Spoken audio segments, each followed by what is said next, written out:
it off. That's right. So, welcome to the regular meeting of the San Clemente City Council. Today is October the 18th, and this is the 5 p.m. session. City Clerk.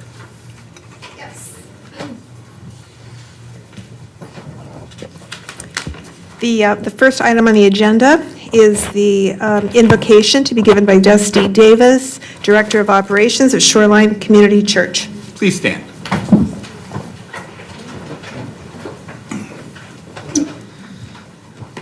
Pray with me. Heavenly Father, we thank you for the city of San Clemente. God, we thank you for the beauty of every beach, God, of every hill. And more importantly, Lord, we thank you for all the people that you have entrusted to us in this city. God, I thank you for those in this room that have given their lives to care for those people. Lord, may you grant them wisdom. Lord, may you grant them humble wisdom. And Lord, may a sense of unity just pervade everything that is done in this room today for the betterment of this city and for your glory. In Jesus' name, amen. Amen.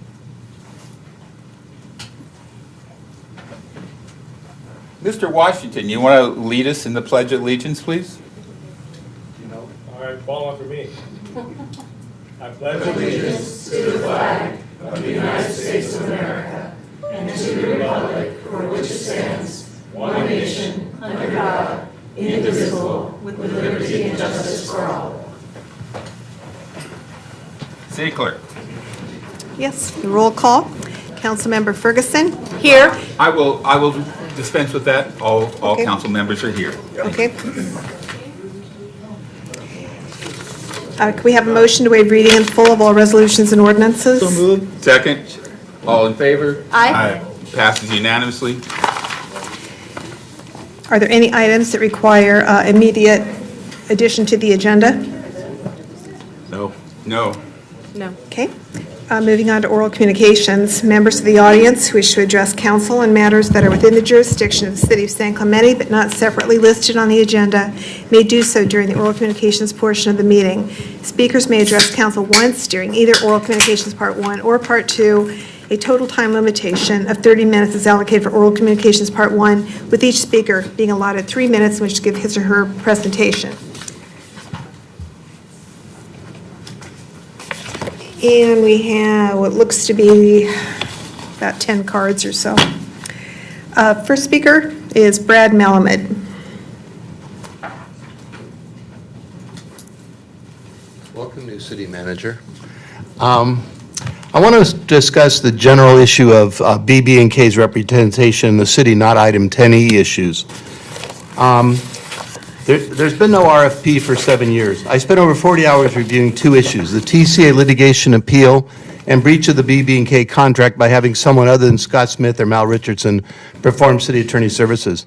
I drafted a 29-page single-spaced letter containing my analysis. One council member stated, quote, "I've become quite fatigued by empty accusations. I have gone weary of all the negative nonsense. I have become disgusted. It is time we all move beyond disruption as a tactic." I take offense at it. I'm sorry you feel that way, but I haven't made anything personal. I'm only attacking issues of law. It's council's duty to ensure that BB&K provides physically responsible and quality oversight and legal representation. I'm going to raise some issues tonight. Scott Smith can feel free to address them and prove me wrong. The council agreed to appeal the toll roads case of the trial court decision, which was handled on a contingency by BB&K. But the issue of appeal has nothing to do with stopping the toll road, which is the only issue involved in the city's requested representation. Instead, it involves mitigation fee, and as you all know, I know a lot about that subject. And the issue that's going to lose is standing.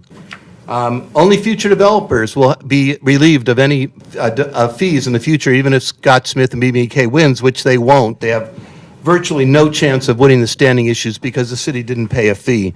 So why did they bring the lawsuit? Why did they bring the appeal? I don't know, other than to obtain fees. But even if they do, because of the issues, first 2 claims don't have any mitigation fee issues. They're going to get almost no dollars. Yet the city's on the hook. for fees and cost and fee awards that are going to be awarded to the toll road when the city loses. So my first question is, when the city loses, or if, and if the court awards attorney's fees, is BB&K paying those fees and indemnifying the city for those losses? If not, dismiss the case now after you tap the toll road, and they'll tell you that they won't be charging you fees if you dismiss it. Under the contract, the current contract, Scott Smith and Mal Richardson's are required to perform all of the legal work, and yet they haven't. They use substitute lawyers. So please explain this violation and why BB&K will refund all billing under since they started 7 years ago, when Scott Smith or Mal Richardson wasn't providing work at meetings or under the retainer, because there is no permission for anybody else to work on that. And that's clear in the, you could cite it yourself and read it. And will the city, for council, will the city issue an RFP after 7 years to get, Scott can bid on it, but new representation if they will underbid this incredibly expensive $42,000 a month? Thank you.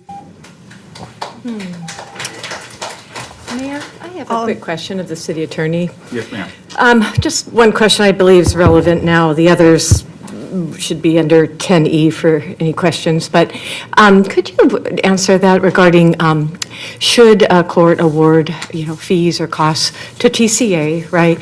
Would the city be indemnified, or would we be on the hook to pay? We've broached that issue with the council, so I know you know. But the exposure to that is the city council's, and that's why every step of the way, including the decision to appeal, including to amend the complaint, has been the city council's. Okay, I voted no on that, but okay, well, thanks for clarifying. It would be, the city would be on the hook. Thank you. Is that it? Thank you very much. The answer is there's no indemnity. It's the city's lawsuit. No indemnity, okay. Thank you. Thank you, Mayor. I'll name the next three speakers. First will be Concerned Resident, followed by Dolores Paget, followed by Sean Grubbs.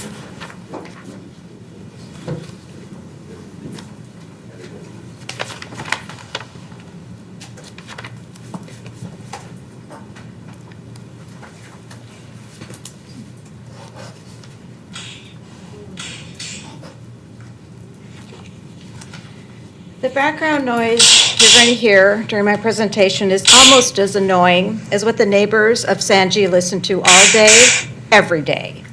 The recent SC Times article discussed the city's filing of a lawsuit claiming the defendant, EDC, has a prolonged public nuisance and a nuisance per se because of the property owner's failure to bring its property into compliance with the city's municipal code, as well as California Civil Codes 3479 and 3480. The city argues the defendant's violations are injurious to public health and offensive to the senses. It states the city has received complaints about the property from the public and neighbors, and despite several notices in other contexts, defendants have made little effort to remediate their property. The city claims it has provided the defendant years' worth of time and opportunity to comply. The city says it ran out of options and decided the only option was to sue. This is a classic case of the pot calling the kettle black. Ms. Boyd, I'd appreciate if you get off your phone and pay attention. The city of San Clemente is allowing a prolonged public nuisance and a nuisance per se to residents living near San Gorgonio Park because of the city's failure to comply with its own municipal codes, the city's centennial master plan, the city's mission statement, state health and safety codes, state CEQA requirements, and California Civil Codes 3479 and 3480. These violations have resulted in injuries to residents, caused decrease in property values, and are offensive to the senses. Although I do like the mayor's preferred term of pickleball noise as, quote, annoying as hell, end quote. It has been 4 years since the city received complaints from the public and neighbors of its placement of pickleball courts in residential neighborhoods. Despite several notices and other contacts, the city has refused to remediate the nuisance for the park users and residents around San G.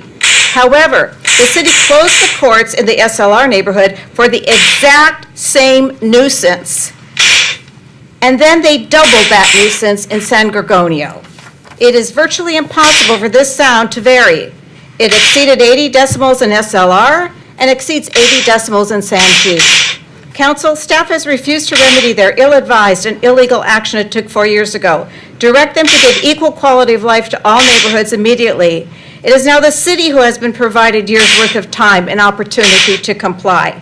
Is the only option left for us litigation?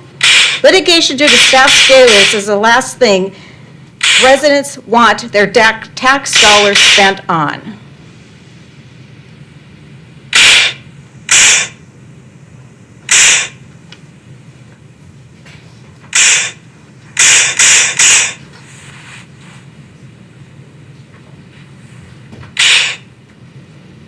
I'd play it from the courts, but the noise the players make is so loud, it would almost drown out this Thank you annoying very much. noise. Can you play that during the rest of the council meeting for us? Certainly can. Mr. Mayor, I have a question regarding that comments. Certainly. And I'm not sure this question should be addressed to perhaps the city attorney. Is it correct, there've been a lot of discussion about the 80 decibel level violating our own standard of noise nuisance. Is 80 the magic number, and the tests that were done, maybe Samantha could possibly answer that. Is 80 the number for legality versus illegality, and the test that the noise test that's been conducted is over 80, is that not correct? Mayor and council, this has to deal with a claim pending, so I want to be delicate about that. Well, I'm talking but- about the city ordinance. Does our ordinance currently state that noise above 80 decibels is prohibited? It does, except where there's something being carried out pursuant to a city plan. And so that's an issue of dispute in this claim, is whether this is happening pursuant to a city plan. Also, the methodology that it applies differs from the application that you've just heard. And so the city council's asked us to, and staff, to study that further and bring a recommendation back. And what is the time frame that the lady that just spoke, what is the time frame that she has in which to file a claim? We've entered into, Ms. Martin graciously entered into a tolling agreement with the city that extends through February, but that leaves us, that means we're going to have to hurry and get a consultant going on Is the this. tolling agreement currently in place? It was executed yesterday, And it expires when? February 24th, Oh, okay. I want to say, yeah. Okay, thank you. No more questions. Thank you, council, for hearing me out. My name's Dolores Paget. I've been here before, but I'm on a new issue. I'm the president of the Homeowners Association in the Coast, and I've lived there since 1987. I've been the president for 12 years, and every year we are writing letters to the traffic department, to the council, regarding the speeding on Cali Frontera, Cali Juarez, and Cali Vallarta. And we've met, thank goodness, with Mr. Ponson, and I have a group of my homeowners here tonight that want to express some of the issues of profound safety that we have in the coast. Number one, it's the cut-through now to get to the shopping centers. It's also the emergency road for 5, Frontera is. People have been clocked at over 45, 50. Personally, I've seen people pass me on Cali Vallarta. I'm doing 25, and they're doing 60. We have cars that come down Cali Vallarta so fast, they get airborne at Dulce. We've had one traffic fatality, a child, about 10 years back. We had another child that was hit by a car and broken leg, broken arm. Luckily, he survived. Some of my neighbors will be telling you about the danger of just getting out of their driveways and parking on the streets. So I would like the council to work with Mr. Ponson to move us up to a priority. We've had the studies done. We need traffic calming measures on Cali Frontera, Cali Juarez, and a study done on Cali Vallarta. Thank you for your attention. Thank you.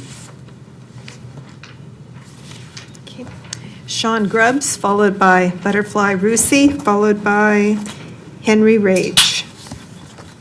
So hello, my name's Sean Grubbs, and I'm from the coast also, just so you remember us. My my role in this is I live on Calle Juarez, which is the connecting street to Calle Frontera, which is the through street from Los Mars to Hermosa and then all the way down to Pico. Cars use this as the throughway to go to school every morning, every afternoon to pick up. If the freeway's backed up, my street gets backed up. I'm talking 25, 30 cars because there's a stop sign at the end of our street. Cars go very, very fast. I'm here today because once our community got together, we started talking about people to get the signatures, let's get this into the city, and let's get this as a measure. So myself, I volunteered for our street. We have 25 houses on Calle Juarez, and every house but 4. So I did 21 houses that I actually got a person that I spoke to. I would say probably about 19 of those 21 was a female that answered the door. I spoke to them and explained to them what I was doing. Most of the houses said, we've been trying this for years. We've been trying this for years.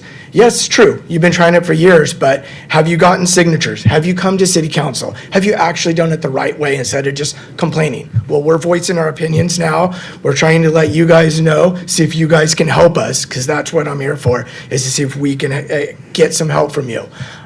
Most of the people I talked to, as I said, were females. Almost every single one, actually pretty much every single one, has had some type of altercation on our street. A lot of cars have been hit.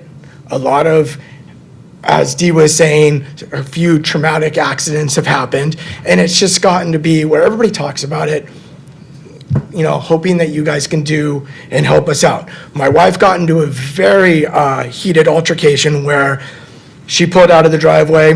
The guy slammed on his brakes. He was going very, very fast. Found out habitual. This is like a guy that everybody's had problems with. Got out of his car, called my wife nasty names, and threatened her and everything. We called the police. Nothing they can do about it. Sorry, ma'am. It's just an altercation. So, anyways, we went out and got the Ring camera. We now have tons of video of car after car after car, fast cars, slow cars. I mean, not everybody speeds, of course, but a lot of people do down our street, especially when the freeways get backed up and everything. They don't know, they don't think, they're just trying to get from point A to point B. So not only is this a huge issue because it's a throughway that once wasn't a throughway, now is, because of the power plant, because of all the infrastructure that's been built and everything. This is a major way that everybody goes through. It's the way that Siri or whoever she is on the, tells you to get through. Council. Thank So you, sir. anyways, thank you. Council members, I read the letter that they sent. They have a letter that I feel is compelling, and I am going to make a motion that we agendize this to bring back in 2 weeks for us to take a look, if I can get a second and third on that. Yeah, I think that's important. I know Cali Frontera years ago did some street calming work where they narrowed the street. There's a radar, there's a possibility of radar guns, speed bumps, number of things that can be done. It is a thoroughfare through there. Coming down from Hermosa downhill, it's hard not to hit 50 miles an hour. Let's just, can I have a second? I second that motion. Can I have a Very, third? very important. No, I would like to hear from staff first. We've heard from staff that It's not they've an been agenda, talking. it's not an agenda item. We need to bring it back in 2 weeks. If you're going to take up every single time somebody comes up, it's No, turned into an agenda item. this group sent a very compelling letter to all of us, and I think we need to take a look at this. And the I'll only call way for we- call for the question. All in favor? Aye. Passes unanimously. Thank you. No, it doesn't, because you're not, we're not Oh. hearing from staff. So we're doing things without staff. That is No. improper for us No, to do. it's not at all. We are agendizing, is all we're doing at this point. But you're taking it out of the hands of staff. We're directing. No, we're directing staff to come back and give us a report. Exactly. So, Knobloch, Duncan, Ferguson, James in favor, Ward is opposed. We will bring it back as an agenda item on November the 1st.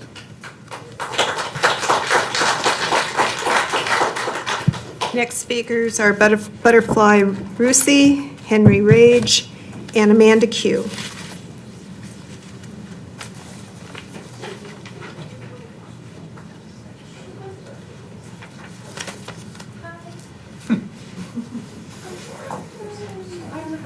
I don't mean to be rude, but I mean to speak to like all of the people. No, you address council. Oh, really? That's the only way to do it.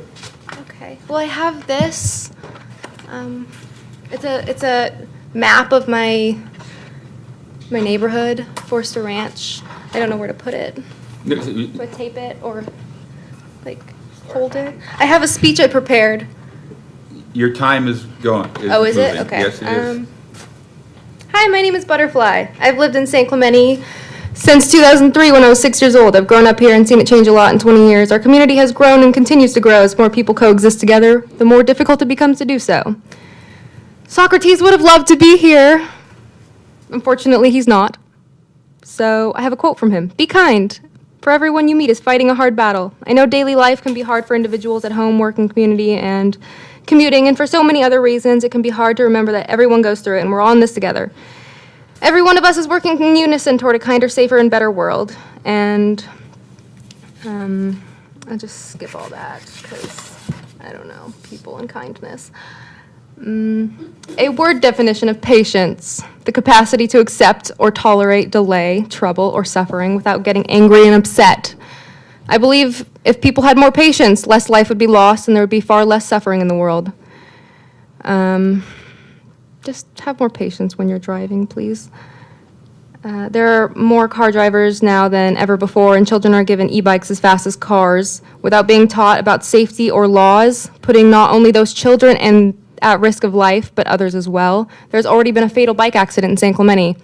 I would just like to ask parents to please teach their children about bike laws. It's very important to wear helmets. I would be dead now if not for a helmet, and I don't want other children to learn the hard way. Yeah. Let's see. Oh, my main cause for concern is a reason I came here to request crosswalks and traffic changes on Camino del Rio. When I was a kid, I was hit by a car in my neighborhood, and now there's a stop sign, you know? I don't want another kid to get hit by a car before change happens. And Camino del Rio is, back to my speech, sorry. When I was a child, the La Plata extension did not exist. My neighborhood dead-ended at the end of the street, and Talega ended too. And since the La Plata extension has increased traffic on Del Rio, and what used to be a residential street is now used as a main road for access to all people from Ortega and Pico and Camino de los Mares. As I've lived here for 2 decades now, I still walk across the street every day to see my godmother. And I love her very much, and I love seeing her every day. But there are a total of 3 crosswalks on Camino del Rio, and there are one at each end and one in the middle at a roundabout. The roundabout on Sarmentoso is very dangerous, as Californians do not know how to use roundabouts. It's become a source of contention and has become more of a hindrance than a help. And Thank you very much. Your 3 minutes are up. seriously? Anyways, this is Your proposed 3 speed minutes are bumps up. and Your stuff. 3 minutes are up. All right. Thank you. Thank you. Henry Rage, followed by Amanda Q, followed by Stacy Roulette. Hi, good evening, everybody. My really last name is Rager. I don't know, I must have left the R off of it. So Henry Rage, I'm sorry if I really offended you guys. I'm not Henry Rage, I'm Henry Rager. Just to let you know, so it's my bad. Sorry for Your not 3 putting... minutes are going, sir. I understand. But anyways, I just want to add on to what Sean had said previously. He's my neighbor from across the street. I've lived in San Clemente since 1999. It's a beautiful town. Our street there in the coast is not designed for a main thoroughfare. If you notice, it's windy, turny. There's some blind curves down towards where you go in, down into Guadalajara, and that's where it gets really dangerous. And this is where I've almost been hit just by crossing the street. In fact, when I cross the street, if I can give you a demo, there's Manny's, my neighbor right over there, and there's Lori. You need to address the council, sir. Thank you. Oh, okay, sure. And so anyways, just to give you kind of a live standing thing, if I were to cross the street,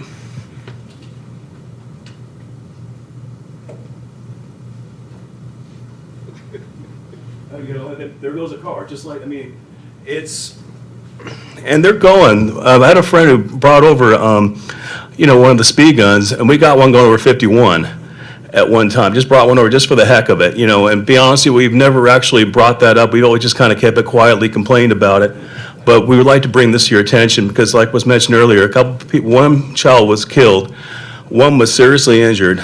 My wife's car was hit just, a couple of years ago, and so it's really dangerous. I've almost, just trying to back out of the driveways is hairy, scary. It's just really, it's not cool, if you know what I mean. And again, the neighborhood's just not built for it. Imagine your streets like that are kind of like all built the same, kind of pretty, kind of windy-turny, and all of a sudden it became a main thoroughfare.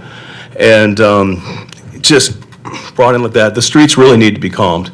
And whatever best application you use, speed bumps probably would be one of the preferred ones, because I see that's what a lot of streets do. And it's not uncommon. Thank you for your time. Thank you, sir.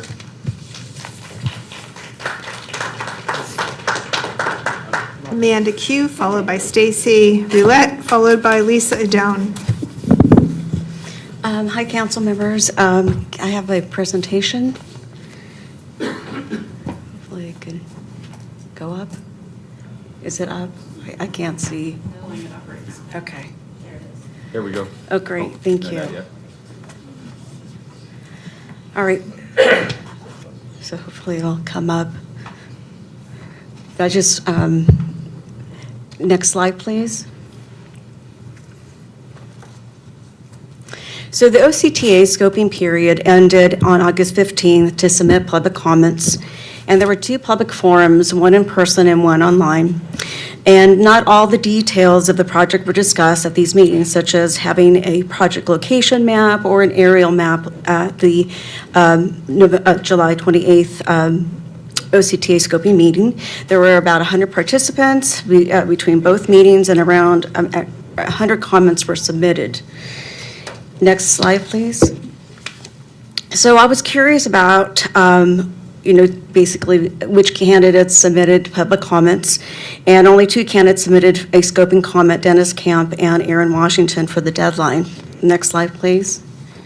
However, I encountered some problems with, there was a candidate that stated that he did submit a public scoping comment, and but already had a response from Caltrans saying he didn't submit one.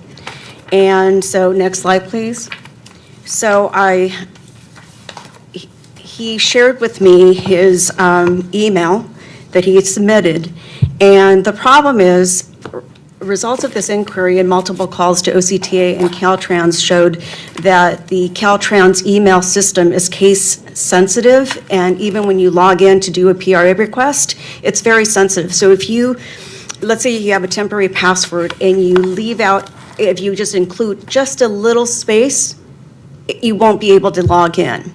So here it says to I-5 HOV South County at .ca.gov, but there's apostrophes there. So when I asked him if he had received a confirmation, he did not. So I'm just kind of wondering how many people did submit it with an apostrophe, and who, so there is a concern of how many people actually submitted a public scoping comment. And so next slide, please. So one of the things about Caltrans that I noticed with dealing with them in the PRA request, rather than sending a new email, they modified a prior email. And the wording does not indicate that there was a significant amount of dialogue showing that there was no comment initially. So in, I think it's the second to the last paragraph, it says new messages were submitted and we have located the records responsive to your request. And those records are available. But they shouldn't go back.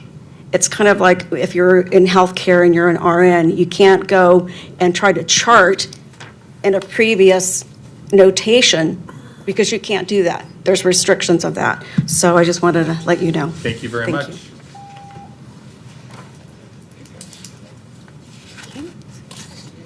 Stacy Roulette, followed by Lisa Adone, followed by Jim Eckel.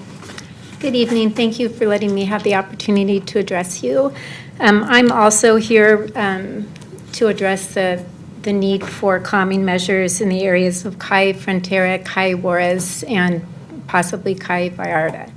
I've lived on Kiowa since 1998, and prior to that, I lived in the apartments, Pacific Coast Apartments, or Pacific Point Apartments on Kai Frontera. So I've seen the traffic concerns and the speeding and the congestion that are there, and I myself personally have had my car hit pretty badly pulling out of my driveway. Somebody was speeding coming from the direction of Kiowaras, or on Kiowaras from Kaivarada. And somebody who's visiting me has had their truck sideswiped on the late in the evening on the street as well. And so it's been an ongoing issue and problem that I don't want to be repetitive for what you've already heard, but a concern that I think directly relates here to your mission statement, maintaining a safe and healthy atmosphere in which to live, work, and play, and I'm not feeling like those streets are that healthy and safe right now. So I appreciate your consideration in this matter. Thank you very much.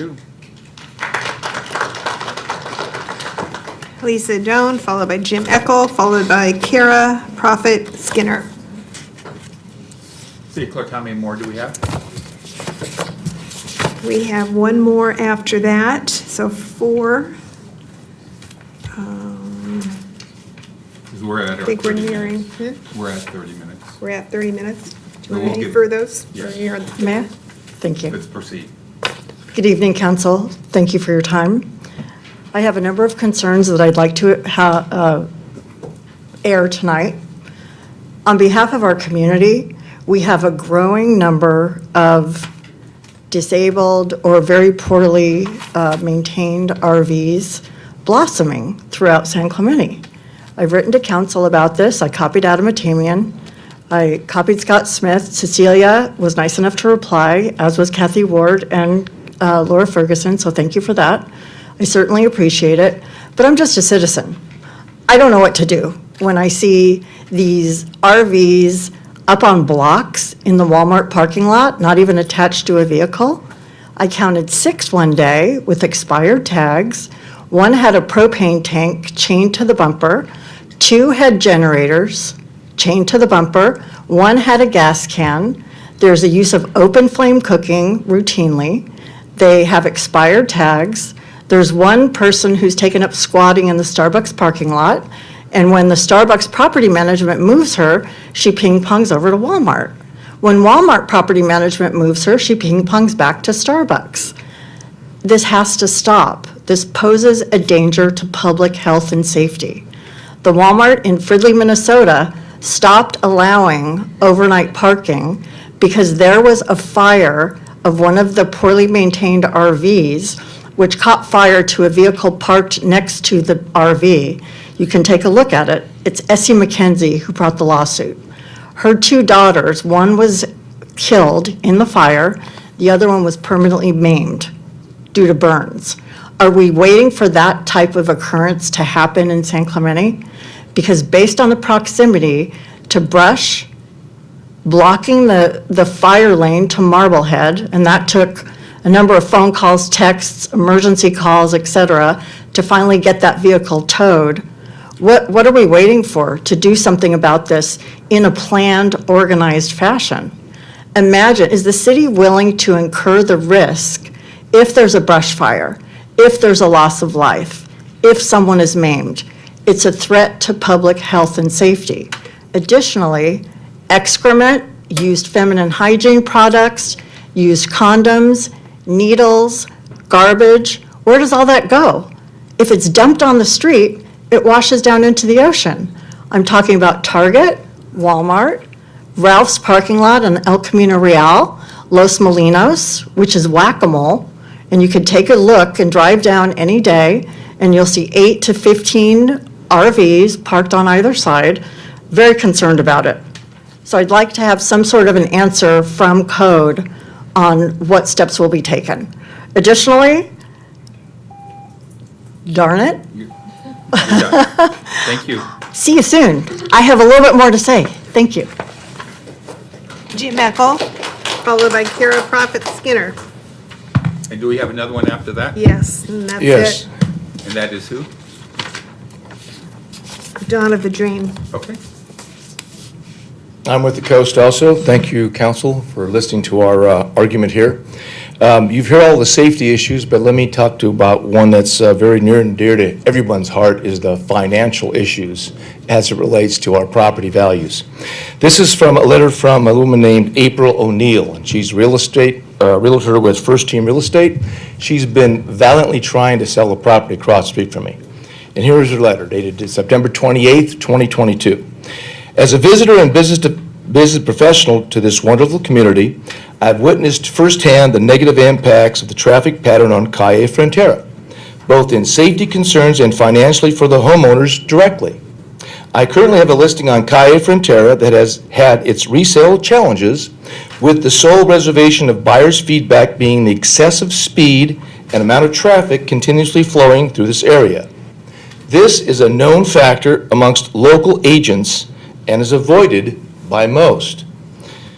After sitting numerous open houses and having had many showings, I have personally seen vehicles in both directions traveling at excessive speeds at all times of the day. This is also witnessed by potential buyers and has negatively impacted their perception of this street in particular. This negative adverse factor, given the busy and unsafe nature of the street due to speed and negligence, greatly impacts the resale value of the immediate neighborhood. Out of over 30 showings and over 100 people through this home, 95% of the feedback has been the negative of the street. I've attached a few feedback examples from agents. Additionally, there are several blind spots that present difficulty in seeing and anticipating oncoming traffic. I've observed vehicles attempt to safely pull out of their driveways and parking spots, nearly colliding with oncoming speeding traffic. I've witnessed potential buyers attempt to safely cross the street and nearly get hit. It has been my experience that Calle Frontera creates an unsafe environment for its residents and visitors and presents difficulty in resale for the impacted homeowners. However, the resolution is simple and straightforward. The street could greatly benefit from the addition of stop signs and speed bumps to assist with mitigating the speed of the through traffic, as well as to minimize the amount of traffic due to the use of this street as a cut-through for non-residents. Thank you for your time, April O'Neill.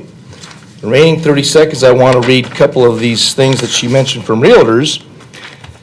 They thought the house was a very fun beach house. The road being so fast was an issue for them. It didn't give them the space they needed. They loved the pool in the background, but unfortunately, the road's too fast. And finally, talking about financially, this was a speed data from your own city. 17,000 cars went through there in a week. The bottom number here, 1,930 were enforceable violations. Multiply that, Thank you, sir. that's a lot of money. Thank you. Thank you for listening, guys. Kara Prophet Skinner, followed by Donna Vidrine. Hi, Kara Prophet Skinner, 2940 Calle Frontera. And we've addressed a lot of issues, but I do want to go back to, it was more than 10 years ago when that young teenager was killed.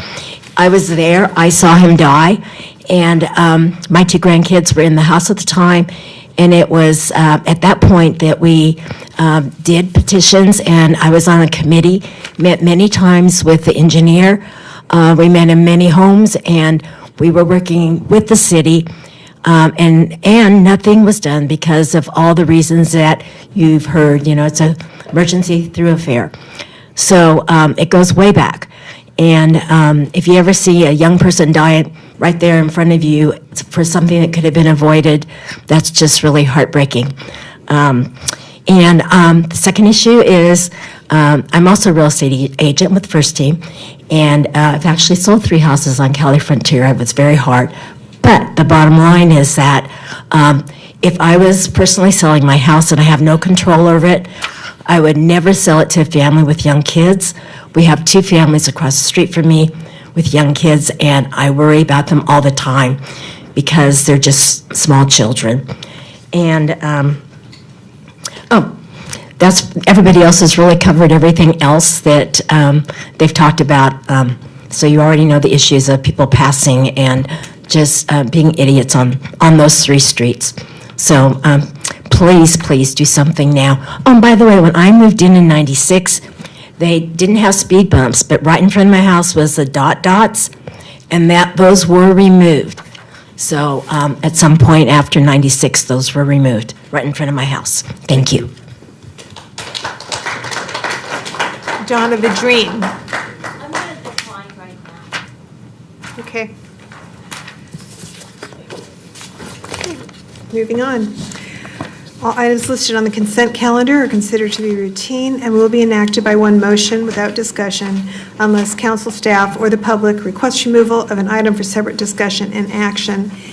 The public has requested the removal of item A2, that's the council minutes of October 4th, and staff is recommending that item 4E, which relates to the Avenue to Pico bike pedestrian path and Pico widening, item B deferred to a future meeting.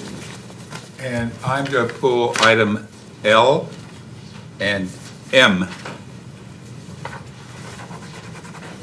So we have E as in Edward, G as in Gloria, L as in Linda, M as in Mary. L and M, yep, yes. And I'd like to poll K, please. Okay, Yes, thank you. okay. Can we repeat which ones were pulled quickly? Please. Yes, it's item A2, E, L, K, and M. But the E is just off altogether. Oh, here comes another one. I'm sorry, did you say G Oh. was off? E is off. G, Although- echo, Edward. Well, staff is recommending that it totally be removed, but we have a speaker card if you wish to hear that now, or would you? No, we can still take the speaker card on it. Right, City Clerk? Unless he'd rather speak when it's being considered. I'll speak when it's being considered. Thank you. Okay, so I'd like to pull G. Yeah, G's already full. Oh, geez. Was it already pulled? Okay, well, it just, I don't- we No, just it repeated wasn't. it and it wasn't listed. It was not listed Okay, by sorry. staff. And I have item D as in dog. It looks like we're going to pull them all. Well, Okay, awesome. Madam Clerk, do we have to make a motion for E? Or can we just pull it off consent? Now, if you're okay with it, we could just do it. Good. So, Mayor, I'll move the balance. Second, all in favor of moving balance? Aye. Passes unanimously. For whatever balance there is. I Yeah, know. yeah, not I much. agree. Okay, first item is A2, that's the City Council minutes of October 4th. Which, let me find it. Susan Ambrose.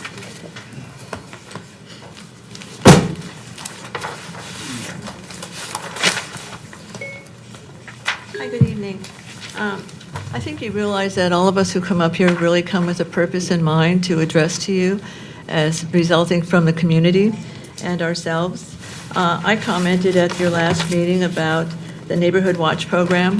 I'm looking at the notes that were taken about what I said, even though I took the time to congratulate you on the positive actions you had been taking. I said to you that I commented on a rejuvenation of the Maxburg Park Neighborhood Watch. And that's not, the word rejuvenation is not in that. It says it's a big difference than I reported on a Neighborhood Watch participation. Are we, I'm confused. What are we, I'm trying to correct some minutes. I know, but what minutes are you trying to correct? I'm looking at four, I'm sorry, what is that? It's 4A2 or something like that? Yes. What page? Well, I'm on page 11 of the minutes. It's at the bottom of page 11. Okay, proceed. Thank you. Mayor, there's an audio being played from the audience. Could you please have that corrected? Can you hear it? It's an audio. I can. Oh, it's pickleball nuisance. Miss Martin, can you turn that off, please? Miss Martin, don't try my patience, please. Miss Martin, please turn that off. Captain Benfield, I'm going to need your assistance here. Mayor, there needs to be a disruption of the meeting, and someone on the dais would need to explain why that noise is a disruption to the meeting. Okay. So it's clear what activities constitute a disruption. So I made I brought it to the mayor's attention. Ms. Martin is playing something audio from her phone and is distracting me from the meeting. And so I asked for it to be stopped or her to be removed from the meeting if she's not going to Ms. stop Martin, playing. I don't want to have you removed from chambers, please.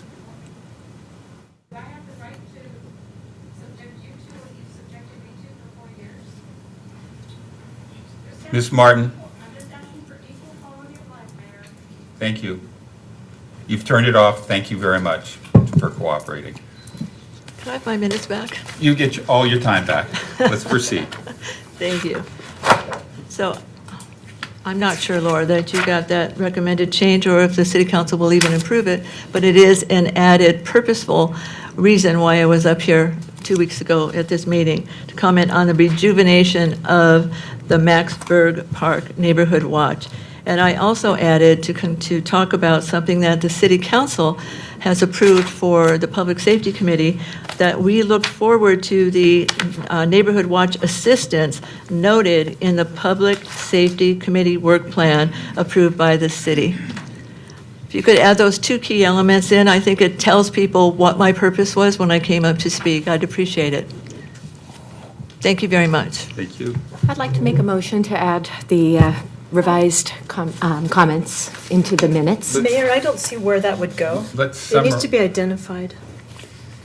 It'd be on page 11 on the I'm bottom. looking at page 11. San Clemente commented, Susan Ambrose of San Clemente commented on the rejuvenation of Neighborhood Watch participation in the area of Maxburg Plaza Park. And there was one more component. Did you catch it, City Clerk's staff? It was brief. I did not. Okay. There was a second component. Sure. And we look forward to the Neighborhood Watch City Assistance noted in the Public Safety Committee work plan. Okay. We could just add and look forward to city assistance in accordance with the work plan, public safety work plan. I'm not going to vote in favor of that. I think what are, The city has made to ask the Public Safety Committee to do to help the rejuvenation and the creation of Neighborhood Watch programs because of right. crime. Yeah. Thank you. Susan, we heard those comments at the meeting. So we've already taken that into account. The purpose of the minutes is not to do a word-by-word accounting of everything that people say, just the general subject matter. If we did a word-by-word accounting, we'd have everybody who did a comment wanting to add words in. I certainly understand your point, but we heard you say those things during the meeting, right? So you said them during the meeting. We've already been able to hear that. Recorded. Okay, with all We due have respect. a recording of that, so. With all due respect, I made a motion. Okay. Is there a second? I'll second it. Thank you. All in favor? Aye. Opposed? Opposed. Opposed. Opposed, no. 3-2 with no block and Ferguson voting to yes. And Mayor, I'll move the item to Second. Motion by Ward, second by no block. All in favor? Aye. Passes unanimously. Thank you. And Mayor, I apologize, I pulled item D, and that was in error, absolute error. So I will move item D, and I apologize. Second. All in favor? Aye. All right. Motion by Ward, second by Duncan. Passes unanimously.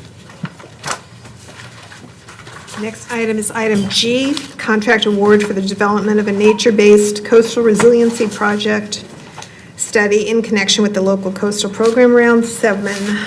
And I think that was pulled by council. What's that? I believe that was pulled by Right. council. Yep, okay. Yeah, I'd just like to note, this is a timely item, and I won't spend a lot of time on it, but we've seen at Cypress Shore the disastrous effects of not taking any action to protect our shoreline and ensure we have coastal resiliency. We are a beach town. We cannot be that without the beach, and we're losing our sand. So I want to make sure that the public understands what we're doing here. We are getting a sand replenishment project, of course. People know that's coming in, but we also need to study how we can retain our sand so that we don't just have to keep dumping sand over and over and over again. And that's going to take work, and so we've hired a consultant to study that and to determine what types of methodology might be used at any particular beach in San Clemente to best protect the sand at that beach. Right now, the emergency situation is at Cypress Shore, so I hope we're able to focus early on in the study on that. But I just wanted to draw attention to that. I don't usually do this on consent items, but I think that's of critical importance right now. We have members of the Cypress Shore community and the Cypress Cove community here, and so I really support this. And unless anyone else has comments, I would like to move the item. Yeah, I was Go also, ahead. I was also going to pull this item because I was concerned that in reading the contract, I want to confirm, and I think the city manager has confirmed, that the $300,000 grant is already in place from the Coastal Commission. We already have assurance of that, so that, let's say, the work is done, we have an obligation to pay, the grant doesn't come through, we're on the hook for the payment. So that grant money is assured, is that?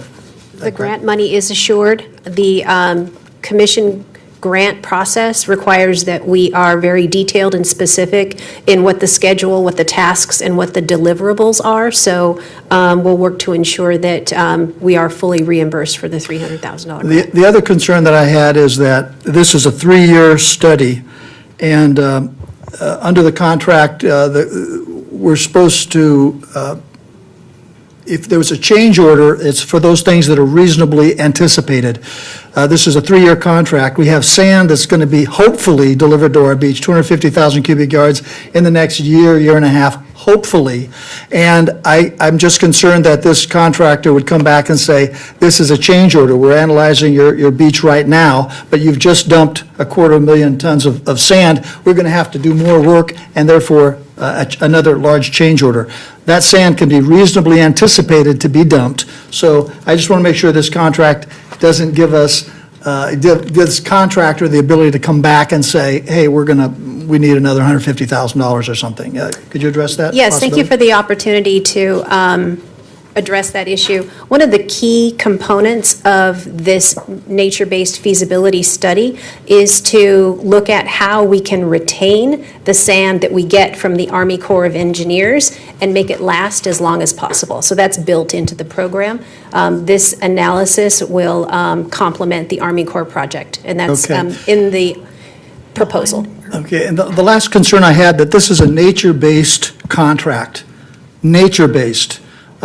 Humans are part of nature, and in looking at the agenda packet, the examples they give are berming, vegetation, and literally moving the physical hardware out of the way of the beach, moving people's retaining walls and so forth out of the way.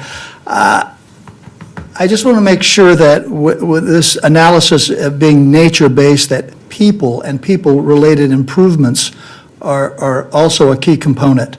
Because I know the mindset of the Coastal Commission is what is the phrase, a managed retreat of the beach erosion. And I want to make sure that not just nature is considered, but the people who live on the beach and next to the beach are considered. Do you have any thoughts on that? Because in reading this, I was a little concerned that the nature-based wouldn't take into account the part of nature that involves people. All that will be taken into account. This analysis won't be done, or this study won't be done in a vacuum. A large component of this work effort is public input and public participation. We know that whatever pilot projects get developed out of this study, they won't be successful without public buy-in. Thank you very much. Just to clarify, nature-based to me means, my understanding is they want to make sure that the beaches retain the look and feel of San Clemente's beaches, which is unique. That our beaches don't look like Newport beaches or some other places' beaches, but they continue to look like San Clemente's beaches, even though there's process in place to retain the sand. So, thank you. Thank you. Council, we did just receive a speaker card. Don Urbanik. I was actually going to address this under BB&K, but this is the perfect time because I'm going to tell you why your sand is disappearing and our train tracks are falling in the water. It's because of fraud. That when the toll road was built, there's no permits to build a road south of Oso Parkway. Okay? They're not there. You, Mr. Smith, and the City Council, and the Capistrano Unified School District, Caltrans, TCA, and I have a list of them. They all conspired to use the 401 wastewater discharge permit that was granted to Rancho Mission Viejo as a private entity to build a little road. And when they got denied their wastewater discharge permits 5 separate times from 2006 until 2015, they decided to defraud the federal government and use the Rancho Mission Viejo permit to build a toll road. That's exactly what happened. And I'm going to quote why your water board, your wastewater discharge permits were denied. Impacts would be permanent, irreversible, and for the most part, unmitigatable. No other alternative alignment poses the threat of unmitigatable and irrevocable impacts of such magnitude. And that's what you're witnessing now. Because once they diverted a stream under Tesoro High School, a high-velocity stream, and into the San Juan Creek, you completely change the watershed, and the sand completely changes. There's no way to fix this. They told you that, and you did it anyways. Thank you, Scott Smith. Thank you. Do we need to vote on that? I think I had a motion. So it was a motion by Duncan, second by Knobloch. All in favor? Aye. Passes unanimously. Okay. Next item is item K.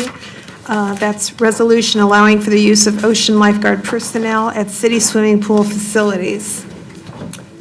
Oh, yes, I pulled this one, Mayor. Just brief, I heard from several residents before tonight's meeting that had just shared with me they'd like to see the resolution be less restrictive and open this up to not just city ocean lifeguards be able to apply at the pool to be lifeguards there, but open it up to also county and state. So I'd just like to, and that's also in accordance with Assembly Bill 1673. So, Councilmember Ferguson, this is exactly the conversation I had with the acting city manager today. I would like for her to address that because we cannot get those pools open quick enough, as far as I'm concerned. Right. And you know, it's a matter of how much we're going to pay and who are we going to recruit. City manager, please. Yes, thank you, Mayor and Council. The resolution was written broadly so as to not limit it to just City Marine Safety Division personnel. They are listed as one of the whereases that could be qualified, but this report and the resolution would not preclude ocean lifeguards from the state or any other county or any other municipality from being pool lifeguards in San Clemente. Perfect. Do you need any direction from council at this point, or do you think you have what you need to hire who you need to hire? We have what we need to hire with the adoption of this resolution. I'm going to ask you one further question, and that is, I don't think it's going to be difficult hiring people unless we look at increasing pay. But do we have any idea how much we're going to have to pay to attract candidates? We are currently undertaking a class and compensation study for specifically our part-time employees. This would be staff such as pool lifeguards, park ranger personnel. We believe that is something that can be done fairly quickly, and we can bring that back to council for implementation sooner rather than later. City manager, can we identify what fairly quickly is going to be? Next meeting? It won't be by the next meeting, but I can provide that information to you once I get a report on the schedule. Question, I understand the need for the classification study, but is that going to be an impediment to hiring these people right away? To pay higher wages, to higher dollar amount to get them on board, the lifeguards?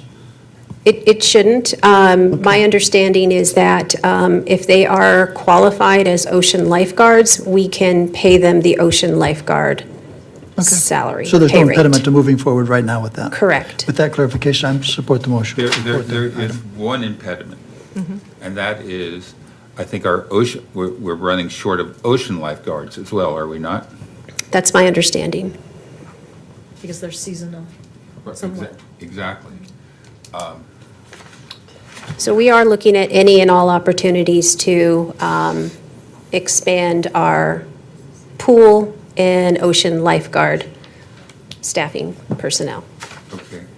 So, do we have a motion? I'd like to make a motion, unless Councilmember No, I Newbrook- was just, with that clarification, I'm supportive, so go ahead. Okay, yes, if this ocean lifeguards is all-encompassing, that's good. So I'd like to make a motion to adopt staff recommendation to adopt the council resolution number 22, it doesn't show a number on mine, but entitled "A Resolution of the City Council of the City of San Clemente, California, allowing for the use of ocean lifeguards at its public swimming pool facilities." Mr. Noblock? Second?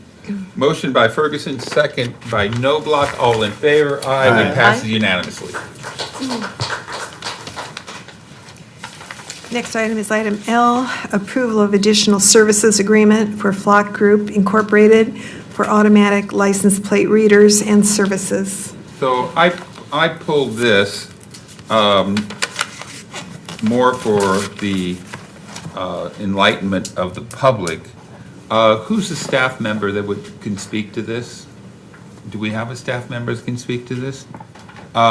Maybe Captain Benfield could talk to the advantages of the Flock camera system. No parking tickets. Did you ever tell me of no parking tickets on election day? Thank you, sir. Good evening, Mayor and Council. Yeah, the Flock system is a license plate reader system. There's some common misconceptions that it's like a video surveillance. It is not. It just photographs the license plate. Flock specifically only photographs the rear of the vehicle as to not capture the drivers or occupants of the vehicle. It's a tremendous resource to law enforcement. Multiple cities, most cities now seem to have it in some form or another. And it's basically a tool that can not only provide real-time updates if a vehicle were stolen and it passes a camera, all the deputies would get that alert, but it's also a good tool for tracking back crimes, looking for leads once a crime has been committed. And currently, Talega has, we won't talk about how many, but these cameras pre-existed in Talega, did they not? Correct. No, I'm not going to ask you that question. So I just wanted everyone to understand what it is. Thank you, Captain Benfield. Thank you very much. So with that. And I want to just thank our Public Safety Committee for being instrumental in getting these cameras going. I don't know if we have any of them tonight, but they. We do. And yeah, he's coming up in a minute. Okay. Well, thank them for being part of this and getting these cameras rolled out. So with that, I'm going to make a motion to authorize an appropriation $1,900 from the council contingency fund to account number 001-451-43890, and 2, approve and authorize city manager to execute the additional services agreement, contract number C22-37, by and between the City of San Clemente and Flock Group Incorporated, providing for automatic license plate readers near Maxburg Park. The additional services agreement increases the total contract amount from $49,250 to $68,150, an increase of $18,900. Second. Motion by James, second by Noblock. All in favor, passes unanimously. Thank you. Next item is item M, the Public Safety Committee 22-23 Annual Work Plan.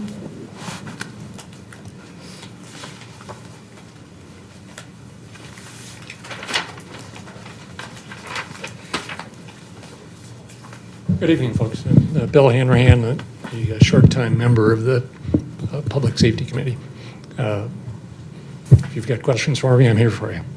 We've proposed a work plan that's consistent with last year's work plan, been making progress on all fronts. There are very few changes. So, sir, you're going back to sit on the bench in Wisconsin, right? You're leaving us. Indeed. So I brought you up here to thank you for your services to the Public Safety Commission. Thank you very much. And with that, I'm going to make a motion to approve the Public Safety Committee and staff recommendation, approve the Public Safety Committee's fiscal year 2022-2023 work plan and appropriate $3,500 for the Human Trafficking Project from the city's general fund to account number 001-438-44310. Can I have a second? I'll second that and thank the speaker for his service to our community. Thank you. Yes, ma'am. I have a concern before you did that. The $3,500 for human trafficking, Yes, ma'am. I'm not sure how that came about, but the city, human trafficking came up quite a few years ago, and we changed all of our permit requirements for, I think it was called, what is that position called, that permit that they have to ask for? CDBG? No. The permit for, I'm sorry, for massage parlors, for a masseuse to get a license. What is that permit called? Yes, that is the massage establishment business license. Thank you. We changed the entire thing. We revamped the entire thing in order to make sure that we didn't have human trafficking, going on. So we made it harder. We also changed all of our inspection services and code enforcement for that. We've had a couple of town halls for human trafficking. What I think I disagree with is the $3,500. It's not in our budget that we've already done. And this award is going to, let's see, this is what I question. We're going to identify any issues relating to human trafficking that might occur in San Clemente, that are not occurring currently, but that might occur in the future. Also, they're going to collate pertinent information and forward it to the city council for review. That staff would do that, or we would hear that from our sheriff's department anyway. But this cost of the $3,500 is business recognition awards. Yeah, it's a good question. I'm bringing over 3 decades of law enforcement experience to this, and I know that it's not just massage parlors where human trafficking occurs. It's nail salons, it's domestics, it's hotels, and the like. So we're not confined. We've taken a very broad approach to this issue. In fact, unfortunately, I was called away from one of the first seminars that we had, and that was last week. And as I understand, it was well attended. I know it was well attended. I was there at the beginning, and well received. The money that is being requested by the committee is for the promotion of these community awareness proceedings. At one of our meetings, and I was rather surprised, we had a very compelling story offered by a hotel desk clerk. And the hotel desk clerk stopped what he believed and what the evidence supported was an act of human exploitation and trafficking, and he credited the type of seminar that we just put on recently. So spreading I community understand that. awareness and the like is I understand is a that, but we've primary had the objective. I5 Freedom Network for several years now, Yeah. and there was a lot of training for the hotel clerks. But, Adam, if you could talk to that, I'm just questioning why $3,500 that's not in our budget for something like this, to give out awards and to also pay for victims to come and then talk, victims to just come and get an honorarium to come and talk to the Public Yeah. Safety Committee. Not necessarily victims from San Clemente, because I don't know that we have any from San Clemente. Well, We had I our guarantee sheriff you- stand up. Respectfully, I guarantee you that we do, and they're not going to come forward and speak until they are empowered by others that come forward and speak. So I'm going to do a straw poll. Who's going to be opposed to the $3,500? I don't like the idea of a straw poll. I think if there's a motion, we can vote on it. I just disagree with the concept of straw poll, so I'm going to abstain from participating in that. Ms. Ferguson? Same, I concur. I'm not going to do a straw poll. Okay. So, I'll make a substitute I vote in motion. favor of the 30. Yeah, I'm going to vote in favor of All right. $3,500. This isn't how we budget, but, Okay. I So appreciate I'm your going to work. call for the question. So motion by James. Second. Second by Noblock. All in favor? Aye. Opposed? Opposed. 4-1 with Ward opposed. Thank you, sir. All right, thank you. And my apologies to the council. I didn't expect to be a short timer here, and I You're do good. appreciate the trust that you placed in me. And I you. do appreciate the time that Thank you you, spent. thank you, thank you, Judge. Okay. Moving on to reports. First is City Manager. The report is to include the October 26th Public Safety Town Hall information. Thank you, Mayor and Council. Under the City Manager report, I do have one City Manager approved contract to report out. That was with Precision Civil Engineering for the Housing Element Rezoning Program in the amount of $50,000. That project was advertised with an RFP.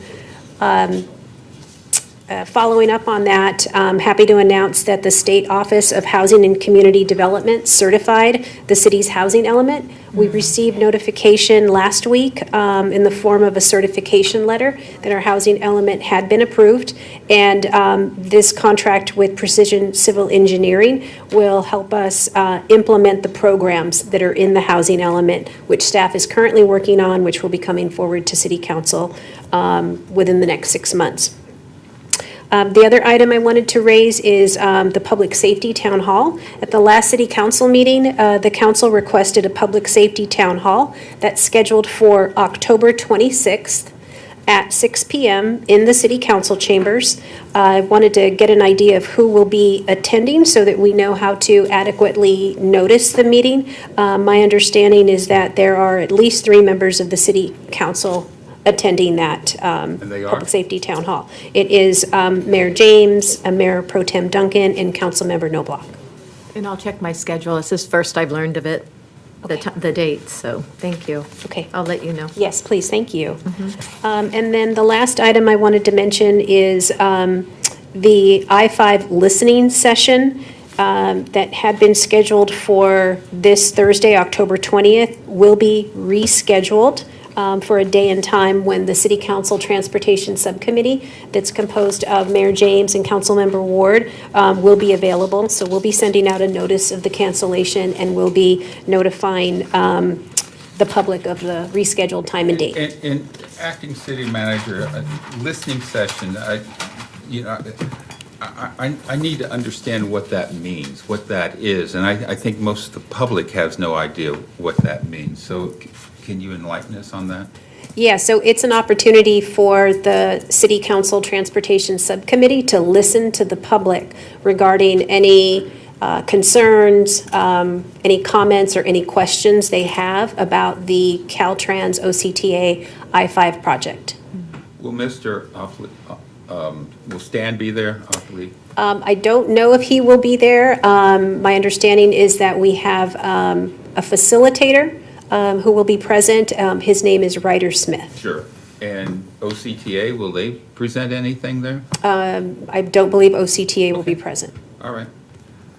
Okay. Does anyone have any questions for? No, just a comment, but congratulations to staff on the housing element approval. That's great news. Deserves a round of applause. Excellent work.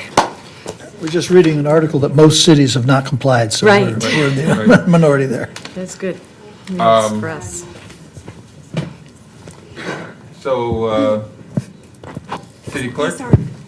Yes, I had a couple speaker cards for city manager item and city attorney, and I'm just explaining to the people that these are reports out. They're not something that you speak on. Right. Okay, so, city attorney. I have nothing to report on my activities tonight, thank you. Council members. Council members. I have one item, and I just want to ask staff, I mentioned this briefly to our acting temporary city manager, about the need to underground our utility lines in the poorer part of town. I understand there's a very substantial amount of state money in the form of grants that are available to do undergrounding, and that some cities are taking advantage of that and others aren't. I don't think we have in the past that much, but I think it would really improve the appearance and the quality of life in our coastal communities close to the beach if we had the undergrounding. So what I'd like to do is maybe ask or provide some direction to staff to look at the undergrounding of the utility lines and investigate the possibility of some state grants to accomplish that? So direct staff to look into state grants and come back? Okay. Because I heard it too. I think it was Dana Point that held some meeting on it, but Yeah. it was Huge kind amount of money available, hundreds of It is, millions. but it's questionable on Well, some you of the gotta, issues. yeah, you gotta look at it, you gotta apply, but certainly, our town is approaching 100 years old, and those lines, and many of those lines have been there for. I think that's a many, good idea. I'll support that. And also with that staff report, would you agree that staff should come back and give us the status of undergrounding for, I think it's SDG&E, that we've done it in the past? I'm not sure if that program's relevant anymore. Well, I think a staff report would include the history of That's what I'm of hoping, the activity, yeah. so I assume that would be included as well, yeah. So the way I understand it, you have to have a group of neighbors get together and there's a vote, but you're talking about there's funds available to do that, because when the neighbors vote, they then They have to an have to pay for assessment it. over 25 Right, years. no, I'm not talking about an assessment district, I'm talking about grant money Got it. for, Okay. yep. So is that direct, do we need to articulate that direction more? Ward, Duncan, no block. Okay. So we'll have, Thank you. thank you. Isn't there a term? Oh, I'm good. I don't You have good? comments. I have one. Yes. Okay, so, council, I think, Laura, if you can bring up the slides that I had, that I asked to come up.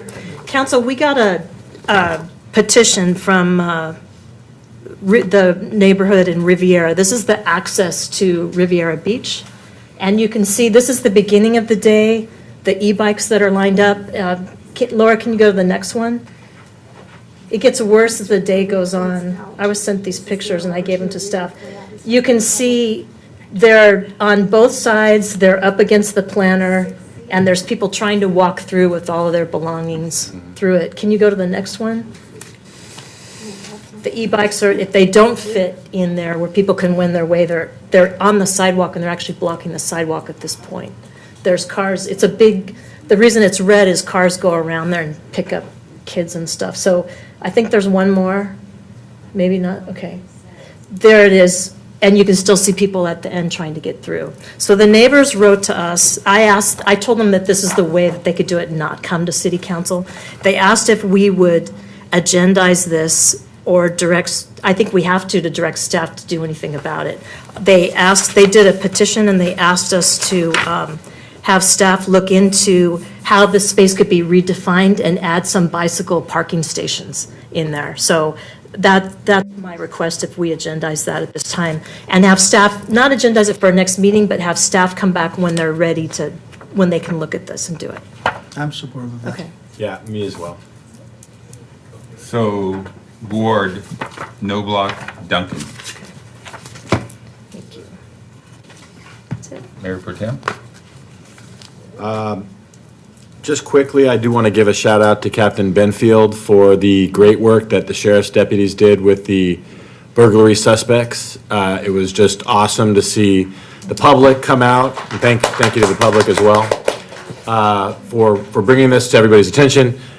Captain Benfield for coming back from vacation early to speak to the residents and then get those teams out there, which looks like were instrumental in apprehending at least one of these burglary teams that included Chilean nationals as suspected. So thank you for that, Captain Benfield. Please pass that on to the deputies involved. It was great work, thank you. Anything else, Mayor Pro Tem? That's it right now. I got a couple things I want to talk about. Recently, I toured the desal plant in Carlsbad, Poseidon plant, and additionally yesterday, Mr. Riebensdorf and I took a briefing via Zoom on the desal plant in Santa Barbara. Folks, I'm really, and third thing was I went to a infrastructure meeting with the governor's infrastructure czar, Antonio Villaraigosa. Never thought I'd be invited to a meeting with him, but that's another story. We'll talk about it another day. But it was a fascinating story. One of the things I learned at Poseidon that should concern all of us is the fact that the farmers in the Imperial Valley have senior rights to the water in the Colorado River. Before there's a shutdown of the Colorado River, those farmers will still will have the first right. It's called senior rights to that water, and we could be cut off entirely. It's something that we need to consider. Desal's not going to get us there. I mean, we're going to have to do desal. However, at 5 million gallons a day, that simply is not going to answer the mail. It's going to be conservation, it's going to be desal, and as unpleasant as it sounds, it's not toilet to tap, folks. It is showers to flowers. We are going to have to look at turning recycled water into potable water. That is the only way we're going to get through this. This 2-3 years from now, we are going to be in serious trouble if we don't conserve and start planning now. And so the other thing that concerns me about the plant is the plant only has a life of 20 years. So we can put $65, $70, $75 million into this plant, and it only has a lifespan of 20 years. That is not good. Thank you for Mr. Knobloch for bringing this to my attention, because without doing all that, I would not have been aware of the senior rights thing, the recycled water. We are in deep trouble, and we're going to have to figure out how we're going to work our way out of it. And so I just kind of wanted to bring that up. A couple other things I wanted to bring up that we need to look at. We are going to continue to grow our unfunded liability just because the stock market is turning south on us. You know, people have lost 25% of their wealth. Well, guess what? CalPERS has lost 30% of their wealth. And that is going to continue to be a problem. We're going to have to look at what we're going to do from a city perspective and do things we've never done before. A couple things I would like to have staff look at as we get ready to go into budgeting and long-range financial planning. Vehicle leasing. I think we need to look at leasing our vehicles, and I would like to get support from council to have staff at the very least start discussions with vehicle leasing companies to see what the positive cash flow would be. It might not be where we want to go, but we certainly need to take a look at it. Our vehicles that we have in our city fleet, we normally don't put more than 4,000 or 5,000 miles in there in 7 years. They start falling apart because they're old, not because they've been overused. And as opposed to a leasing program, we'd always have a vehicle that's 2 years old, and then it would go back for the residual value, and we might want to look at that might be the way to go. Can I get support to at least have staff look at the possibility of vehicle leasing? Mr. Knobloch, James, anyone else? I'll do it for a study. We looked at it at OCFA, and it didn't come out that it was Well, good. fire trucks are a little different, but yeah. They are, but there's vehicles too that the chiefs drive. James, Knobloch, Ward, support it. And the last thing, I don't think we do a very good job from a risk financing perspective. We go with the Joint Powers Insurance Authority, which is all well and good. Our claims are paid at the first dollar, which means we pay a lot of insurance, and we have very little risk. We might want to look from a risk financing perspective of bringing in a broker, a insurance broker, a risk management consultant to look at the possibility of going with a high self-insured retention. Mr. Knobloch, you know more about insurance than I do, but it would be a possibility. We would then have to have a pretty robust risk financing effort and also a risk mitigation loss control effort. Can I at least have someone support me on that, on having staff take a look at risk financing? Yeah, I can be supportive of that. We looked into it briefly last year. It is an option. and it could, there could be some savings. I'm not convinced it's the way to go, but not- certainly from an investigative point of view, I'm supportive of that. Can I get one more? I'll be supportive of that. Again, Ferguson. I would ask where staff is on this. Well, that's what we're going to We do. have an entire department that That- does this. Okay, so Ferguson, James, no block. And the last thing I have to say is I have endured 20 years of Dodger superiority, and here we are, the Padres are going to the World Series. Hat looks a little new. The hat is new. All my Padre gear was blue, and now it's chocolate brown and yellow. Although the Dodgers have another word for that brown. So that's all I have. Just one quick comment to follow up on your comments on the desalination facility. The California Coastal Commission last week, as you know, voted 11-0 to approve the Doheny plant.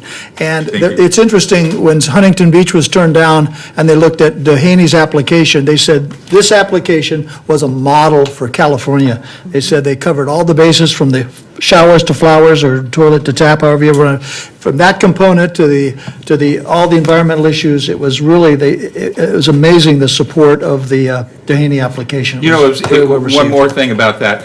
The infrastructure meeting I went to with Villa Ragosa was the day before that, and I brought it up. We talked about it at length, and he said it's going to pass unanimously. It did. And it did. City Clerk. Okay. Are there any council subcommittee updates? Just quickly, that we had the town hall on human trafficking that was mentioned before. I think Mayor James and I are on the human trafficking, or it used to be the massage parlor subcommittee. I think human trafficking is probably better.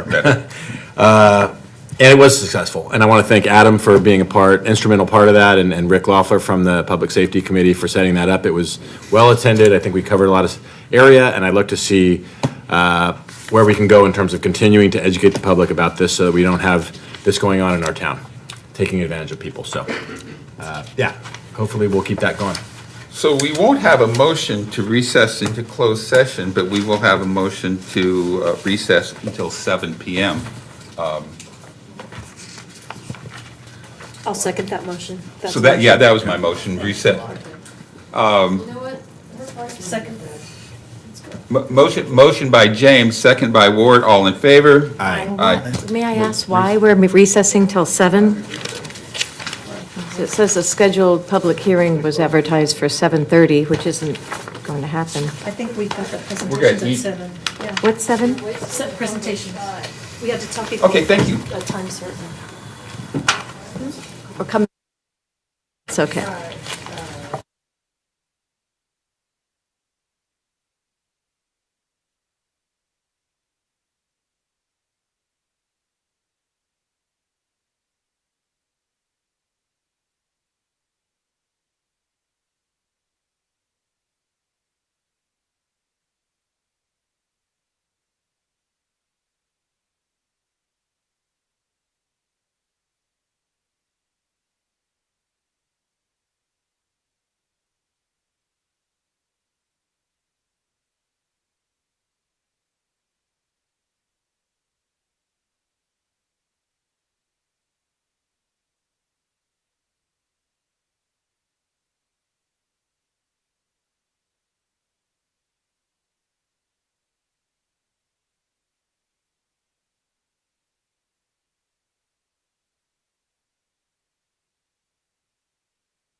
to the meeting of the San Clemente City Council, October the 18th, 2022.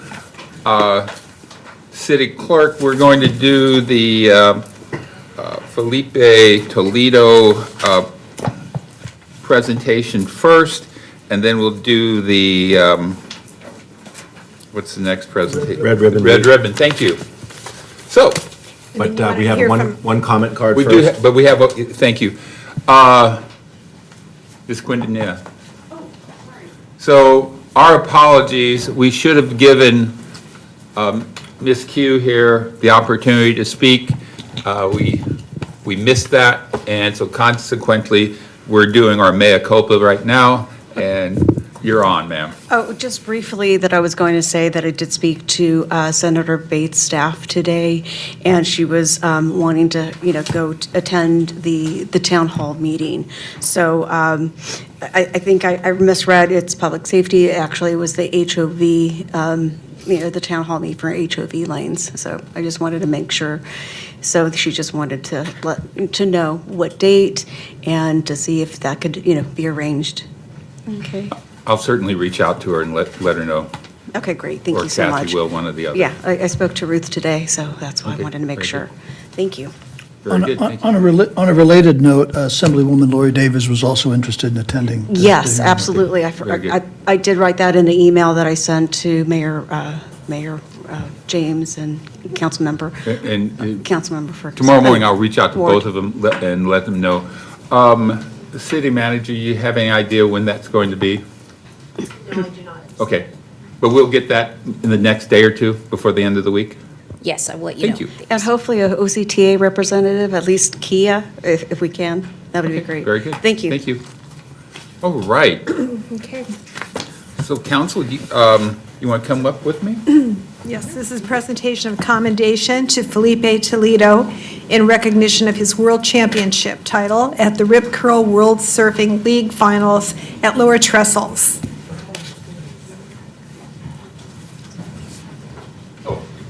I'm Gene James. Nice to meet you. Nice to meet you. Is this your family here? Oh, that's our pleasure.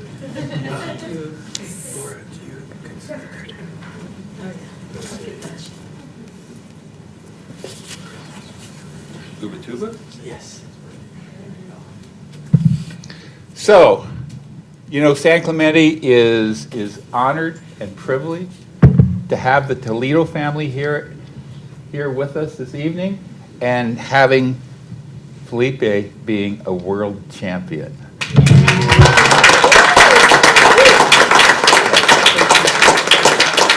Okay, so let me read this.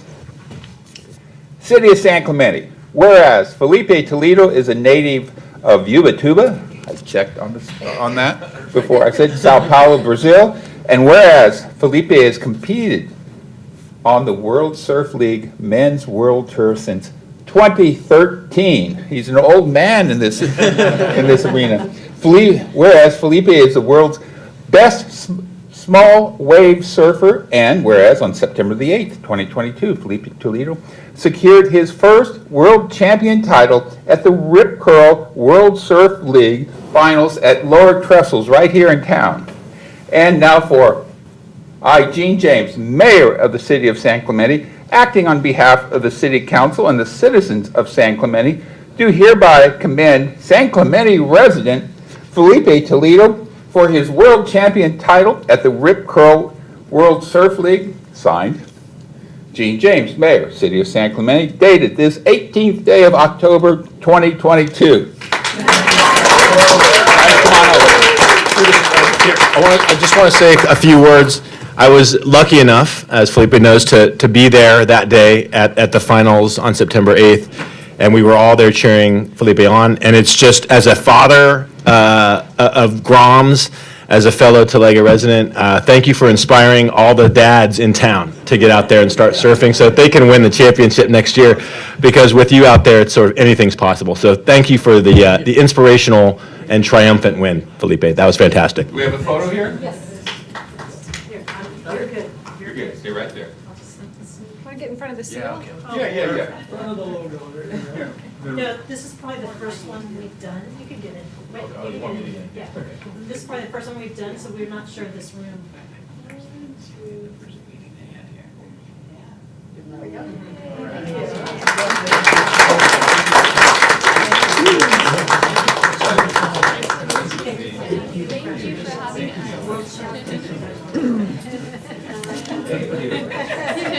This is amazing. Thank you so much.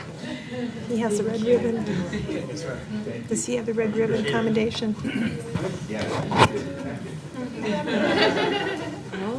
Can I have the red ribbon? I was going to say, I don't see it. Okay, yes. Next is a presentation of a proclamation to the Junior Women's Club proclaiming October 24th through the 28th as Red Ribbon Week. Introduce yourselves. Hi. Hi. I am Amber Holcomb, longtime member of the San Clemente Junior Women's Club. And my name's Ann Fraser. I'm the president this year of the Junior Wow. Women's Club. And tell us just for a moment, what do you do? We volunteer all throughout the community. We are a great group of girls or women. Some of us are working, some of us have children. So we spread out where we can and cover a lot of areas like FAM and the Chalk Hospital. We just did some blankets and we just gave some candy to the library for their Halloween parade. Excellent. So, the City of San Clemente, whereas Red Ribbon Week is a nationwide campaign to educate students, parents, and community members about substance abuse and to promote healthy lifestyles within our community. And whereas the City of San Clemente values the health and safety of all its citizens, and whereas it is the goal of Red Ribbon Week and the City of San Clemente to involve families, schools, businesses, churches, law enforcement agencies, and service organizations in this campaign and establish an atmosphere that supports awareness, education, and ongoing initiatives to prevent substance abuse. And whereas the Red Ribbon Week campaign theme promotes family and individual responsibilities for living healthy, drug-free lifestyles using the 2022 national campaign theme, Celebrate Life, Live Drug-Free. And whereas business, government, parents, law enforcement, media, medical institutions, religious institutions, schools, senior citizens, service organizations, and youth will demonstrate their commitment to healthy, drug-free lifestyles by wearing and displaying red ribbons during this week-long campaign and promoting Celebrate Life, Live Drug-Free.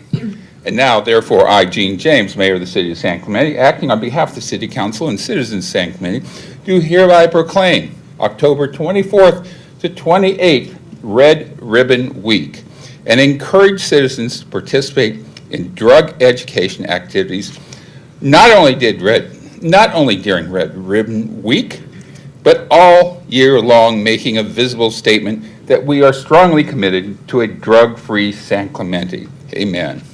Signed, Gene James, Mayor, City of San Clemente, dated this 18th day of October 2022. My question for council, come on down. We just don't pose as world champions, do we? Come on, guys. So much.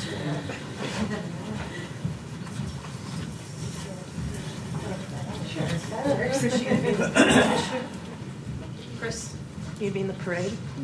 Oh, yeah. Yeah. So I'm going to hand it to the president, okay? Thank you. This is great. We're celebrating the elementary school. 1, 2, 3. Do one more. There you go. Thank you.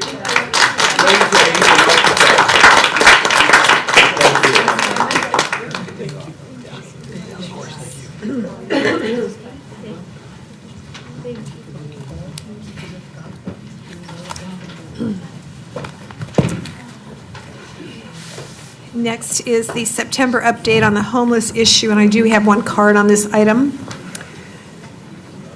And that is Donna Vidrine.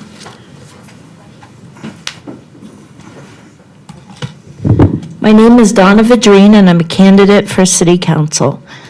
Homelessness affects the health and well-being of our entire community, and it is within our power to change the way we address it and end it. Solving homelessness for people living sheltered in encampments and in vehicles is one of the most challenging public health and safety issues in our community neighborhoods.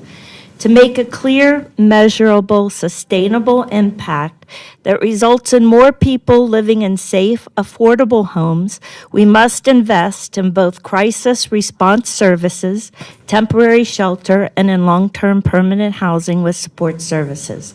Forcing people into a shelter or moving them from place to place only dissolves trust and leads to personal setbacks. Creating safe, inclusive indoor spaces is crucial. Providing affordable housing, employment opportunities, and removing discrimination are good solutions for primary prevention. By providing employment opportunities, the homeless can be more self-reliant and will also prevent social exclusion. The absence of affordable housing is the main reason for homelessness. Housing with voluntary support services take time and investment. There is no one-size-all solution to encampments. Aggressive law enforcement approaches that criminalize homelessness without connection to adequate shelter, housing, and supportive services will result in encampments appearing again in another neighborhood or back in the same place they had previously been. For communities to more effectively address homeless encampments, conduct comprehensive and coordinated outreach, engage encampment residents to develop solutions, address basic needs and provide storage, ensure access to shelter or housing options, develop pathways to permanent supportive housing and supports, create a plan for what will happen to encampment sites after closure. Thank you. Thank you. Good evening, Mayor, members of the City Council, Adam Matamian, Deputy Community Development Director. I'm here to present the September City Outreach and Engagement Report.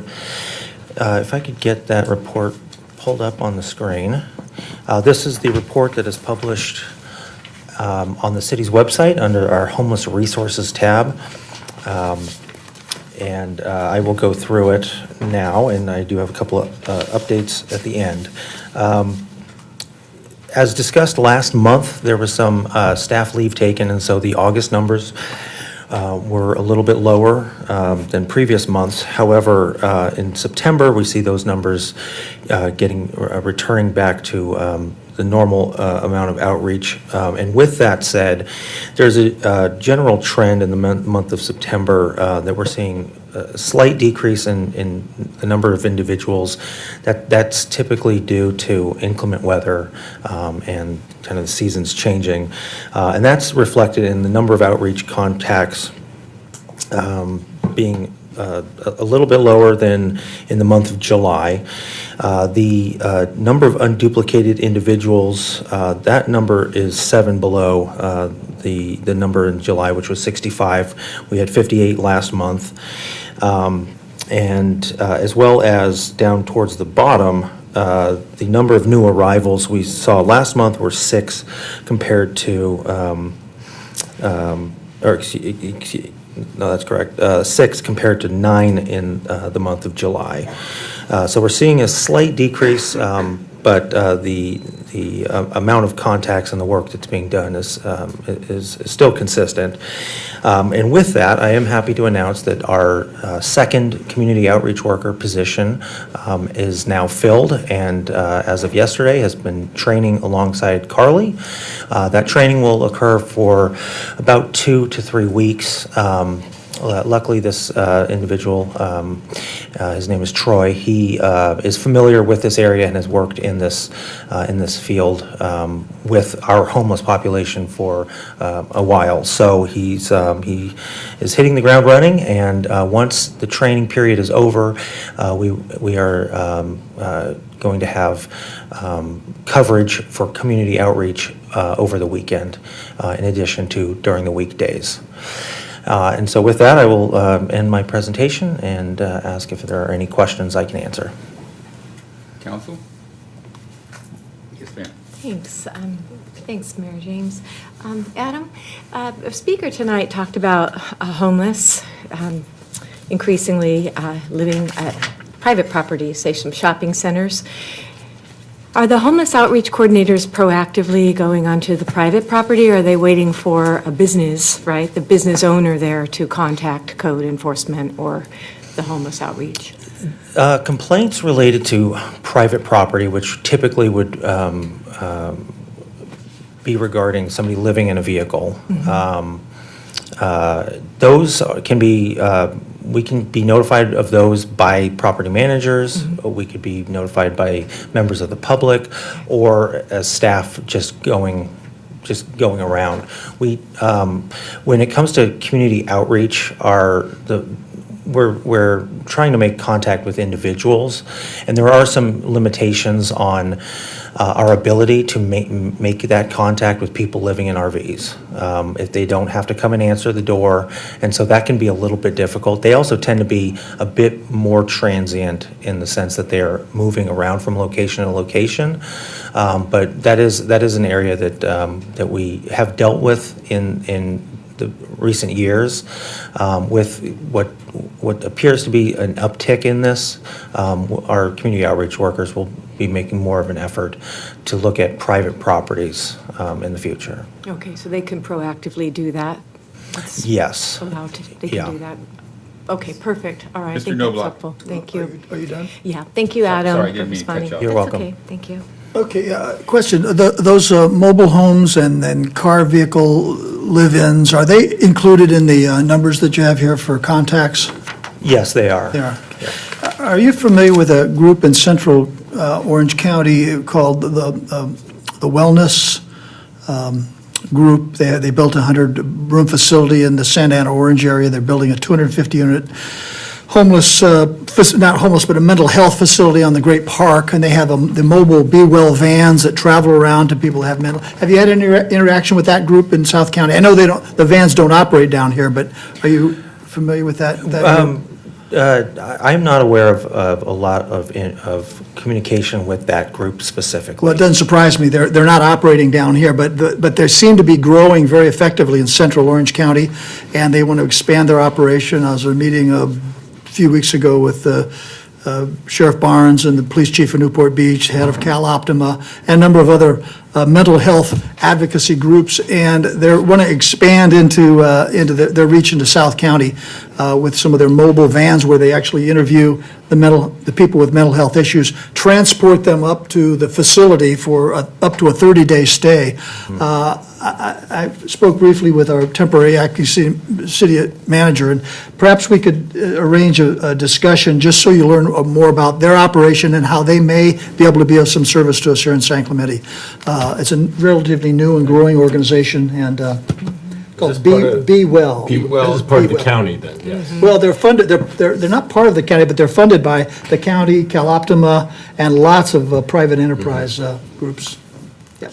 We can't be what about crossing spa lines with that? I mean, it's a great idea. Does the spa line rule enter in here? The spa line, being in the southern spa and providing resources to somebody outside of that area. Or actually moving someone. Or moving somebody. To resources, I think. Is that problematic? No, as long as we have consent from that individual that they want those resources, there's no issues there.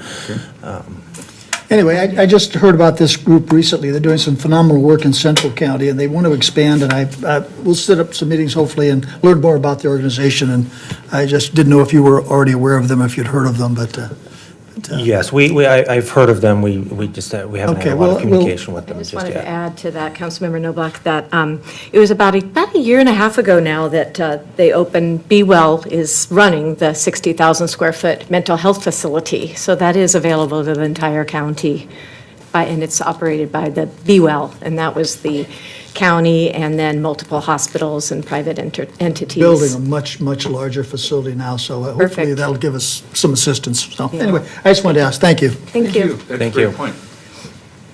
Anyone else? No? Mayor Pro Tem? No.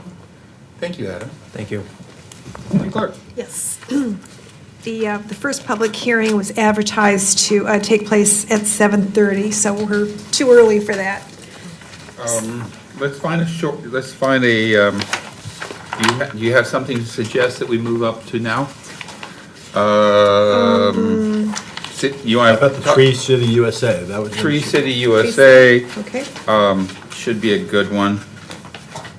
And, yeah, so I move item not 10B up to right now. Can I have a second? Second. All in favor? Aye. Passes unanimously. James, motion by James and you, Right. second by Duncan. Okay, let's do it. Who's staff for this? Okay. Got it. We leapfrogged on it, so he wasn't ready. Yeah. Yeah. Okay. You sent him a text, right? Well, Cecilia, are you able to, this is just basically receive and file. Are you able to summarize what Kyle would say? Or we can wait for him, but. Yes, I can. Okay, let's see if you can cover it. Let me see if I can summarize this. So the. Here he is. He's here.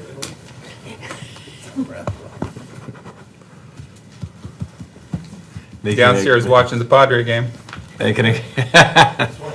Just wanted to make a grand entrance. Sorry about that. All right, Mayor, council members, I'm here to give a quick update on the Tree City USA and tree policy.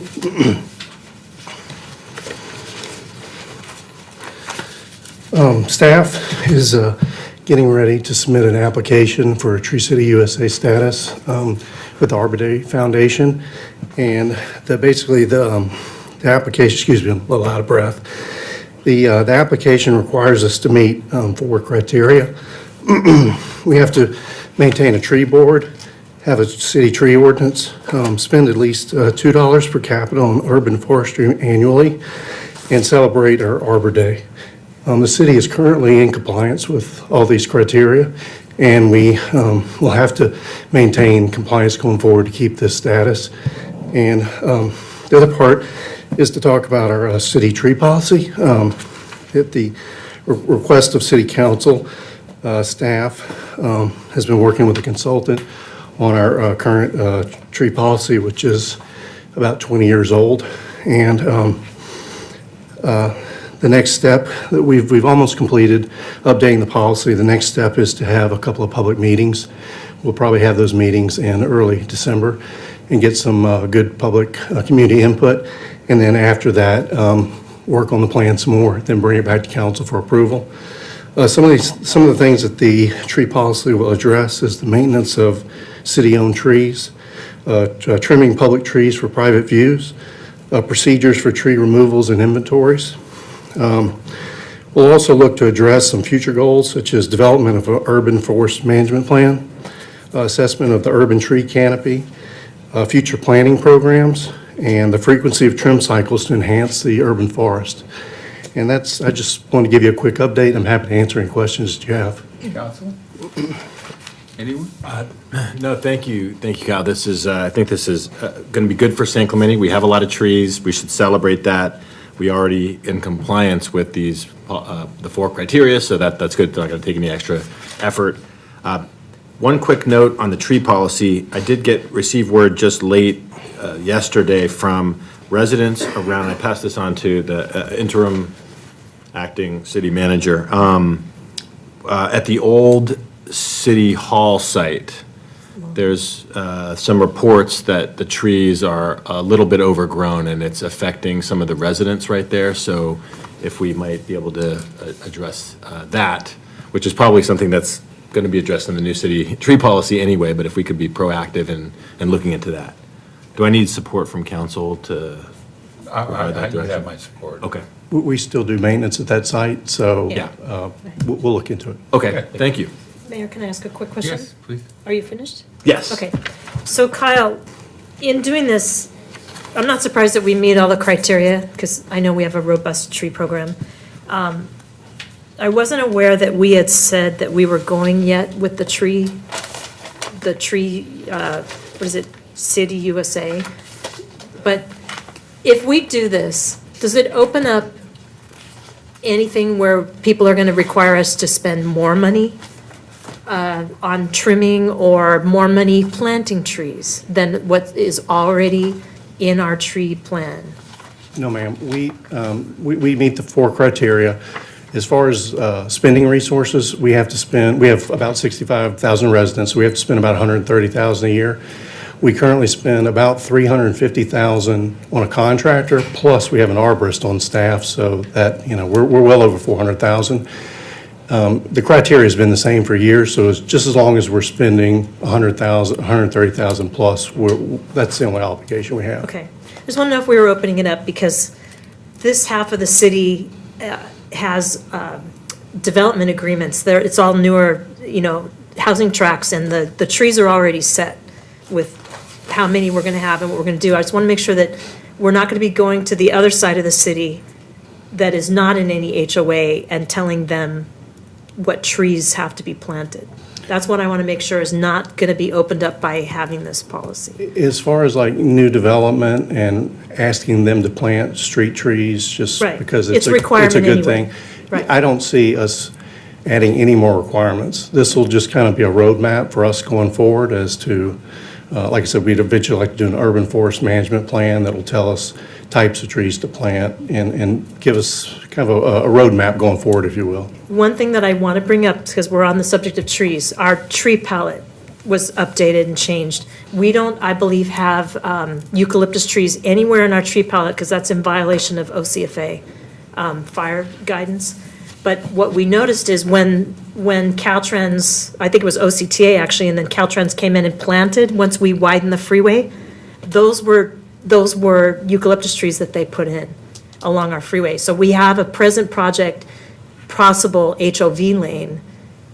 If, there's anything that has to do with that, with the landscaping, we have to make sure that staff works with Caltrans or OCTA, that those trees have to abide by our tree policy.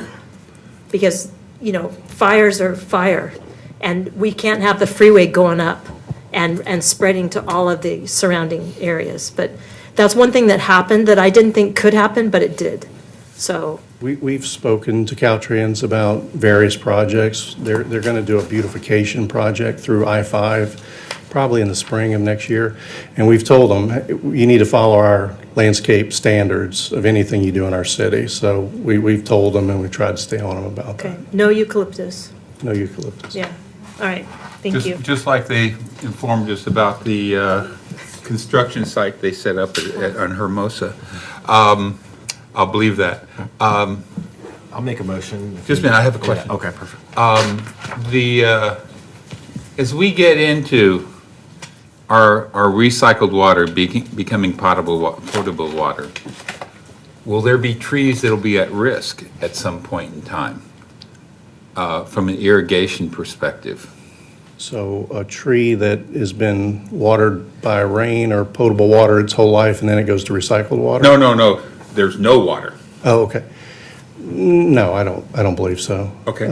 Typically you water a tree more after you plant it to get it established, and then Mother Nature kind of takes it from there, but it needs extra irrigation. A lot of trees do need extra irrigation, but I don't see that as an issue. Okay, all right, very good. Go ahead, Mayor Pro Tem. I move that we receive and file. Second. Question on the motion. Are we supposed to be submitting an application for this designation, or is this just receiving the report, or does that include the application? There's a short application that we're working on that we will probably submit in the next couple weeks. Okay, so your motion includes a receive and file with, and go, and proceed with the application for the designation? Yes. Okay. Sure. Thank you. Mayor Pro Tem, you made a motion? Yep. Was there a second? Second it. Oh, Second. Motion by Mayor Pro Tem, second by Noblock. All in favor? Aye. Passes unanimously. Thank you very much.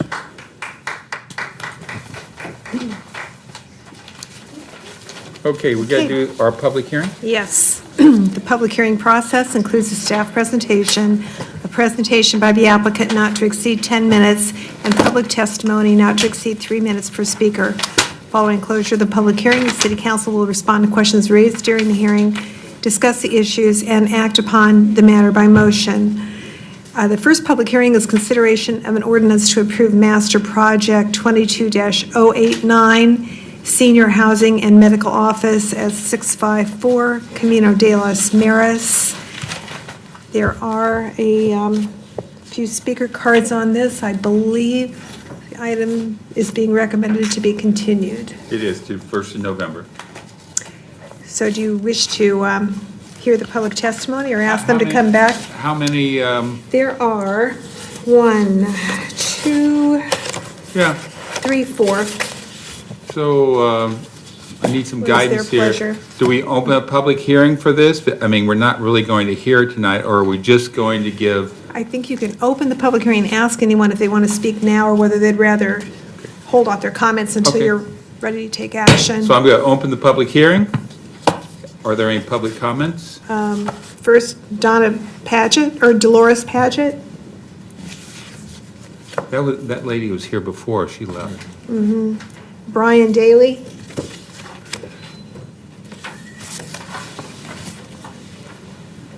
Good evening. Could I get a little more explanation on actually why it was delayed or why we're moving it forward? It's just being moved to the 1st of November. First of November, and that is because? Staff made that recommendation. Okay, staff made that recommendation. It's my understanding then that the staff recommendation is also to oppose the. We're not here to go Okay, back and okay, forth, but you I'm have here 3 minutes, just- sir. Thank you very much. I'm here to oppose the project, the health and welfare of the residents of San Clemente for this current year and many years to come, long past, we're all gone. Once that hospital goes, we're no longer going to have a hospital of that magnitude at that particular location, strategically located within the city. So I'm opposed that that is actually taken down and abolished, okay? And the other one is the idea of putting 250 residents there is really quite ambitious, and I'm opposed to that as well, as far as the resources, natural resources, community impact, traffic, so on and so forth. They've done a survey. There's a survey that says the traffic will be impacted. There's a survey that says the traffic won't be impacted. Your surveys you can get your companies to tell you whatever you want to hear, okay? But right now, they're looking at the best case scenarios on those statistical studies, and I think it's definitely going to impact that part of our city, in our community. So I'm opposed to the 250 units, as well as the medical, and also demolishing and removing and rezoning. So I'm opposed to the rezoning as well. Thank you very much. Thank you. Amanda Q.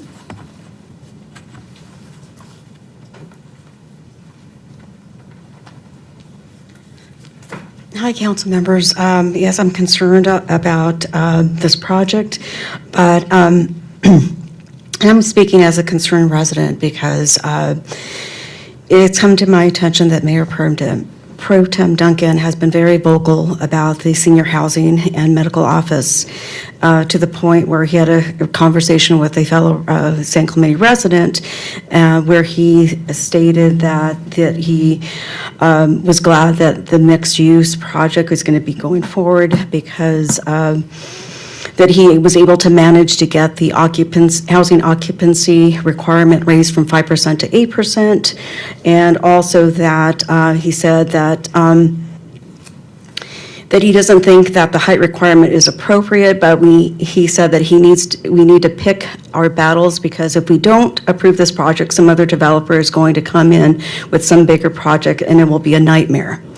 And he basically stated that it was weird that a Dana Point resident is working on this project as the homeless are not going to benefit from this project. He made a flippant remark, or dismissive remark, and stated, how are these individuals going to afford $5,000 per month for these apartments? This isn't really low-income housing.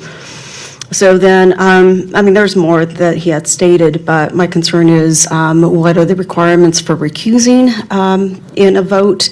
And he shouldn't be, I don't think it's appropriate for him to vote regarding this matter when it comes on November 1st as a public hearing. Thank you so much, and I'm in strong opposition to this.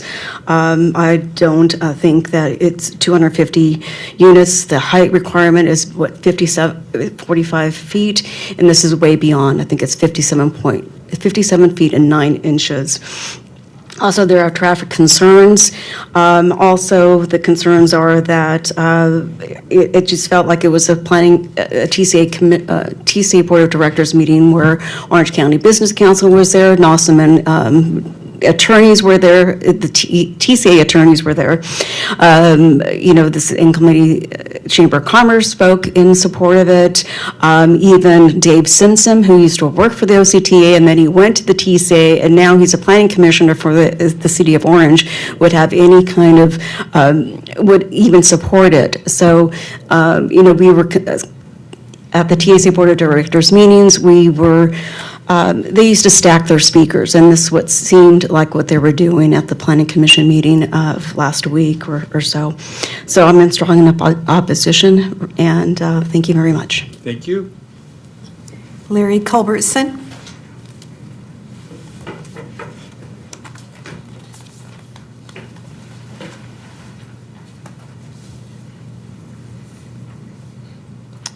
Good evening, Council. Evening, Larry. I realize you're not going to be discussing this tonight, but I had a couple points I wanted to make. There's several problems with this project, and I want to talk about just one of them. That's the architecture. This project went before the Design Review Subcommittee 3 times, May 25th, July 27th, and August 24th. Every time, the DRSC basically said it's too big. Huge planes of identical windows, inadequate setback for the upper floors. The roof is so high that it appears like a little red fringe. It's just not Spanish colonial revival architecture hierarchy. It's just not proper. The applicant refused to reduce the mass. It was stated that there was no justification. This from the DRSC. There was no justification to make the findings that the project meets the guidelines for Spanish colonial revival and a 4-story building that exceeds the height limit. So please take the time to listen to those 3 DRSC meetings. You'll be convinced that this project needs to be downsized before it's allowed to proceed. Thank you. Thank you, sir. Okay. Okay. Would you like to make a motion to continue the public hearing to November, is it 1st? So public hearing closed. Continue the public hearing. Yes, We need motion to continue the public hearing. Second. All in favor? All right. Aye. Public hearing's closed. It'll be open but continued. Is that all right, Mayor? Right. Yeah, then we'll have to renotice. Okay. Second public hearing is advertised for 8:30, so that'll come up later.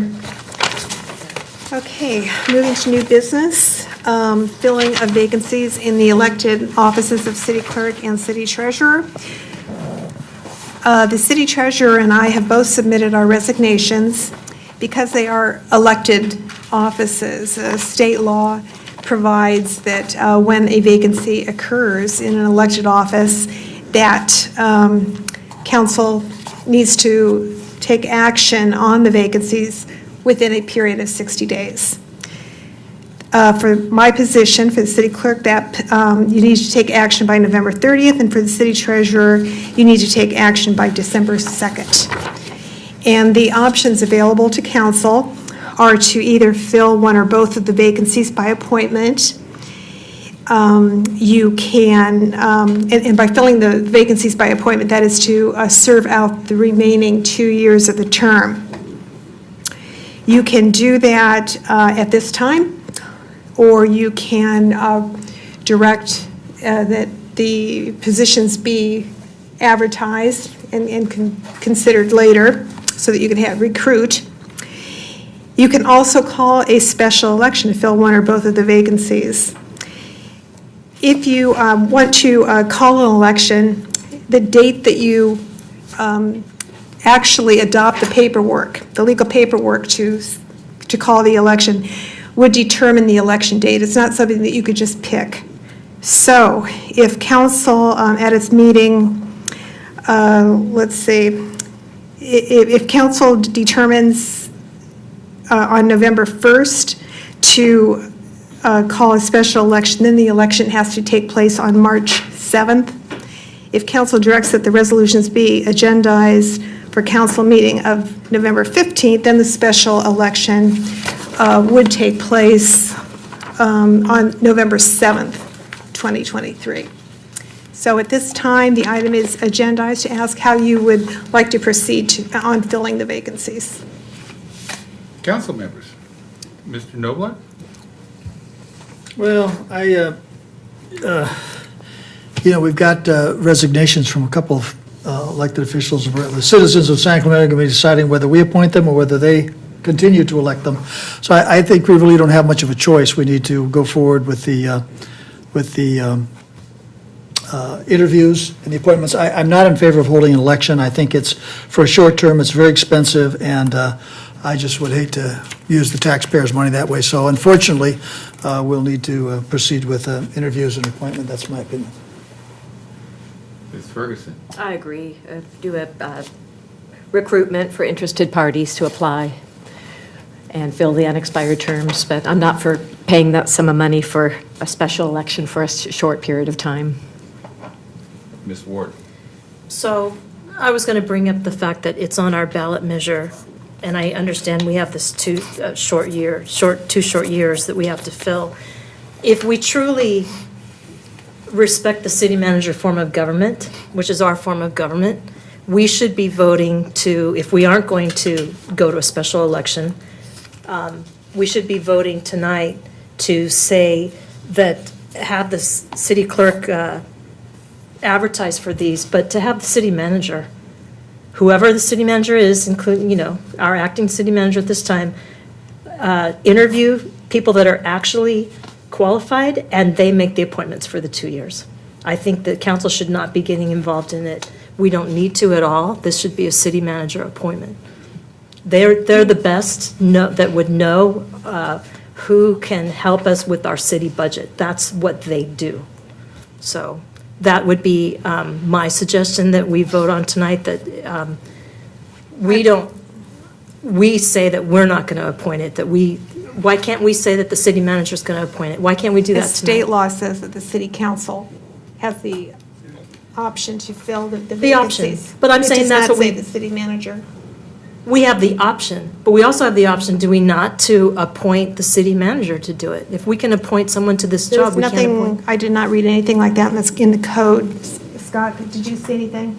No, I've always assumed that authority is not delegable. You could ask the manager to vet or pre-interview for you, but at the end of the day, that it anticipates a council vote. Mayor Pro Tem? Yeah, I think we should recruit and appoint the people to fill these interim terms. That's where I'm falling as well.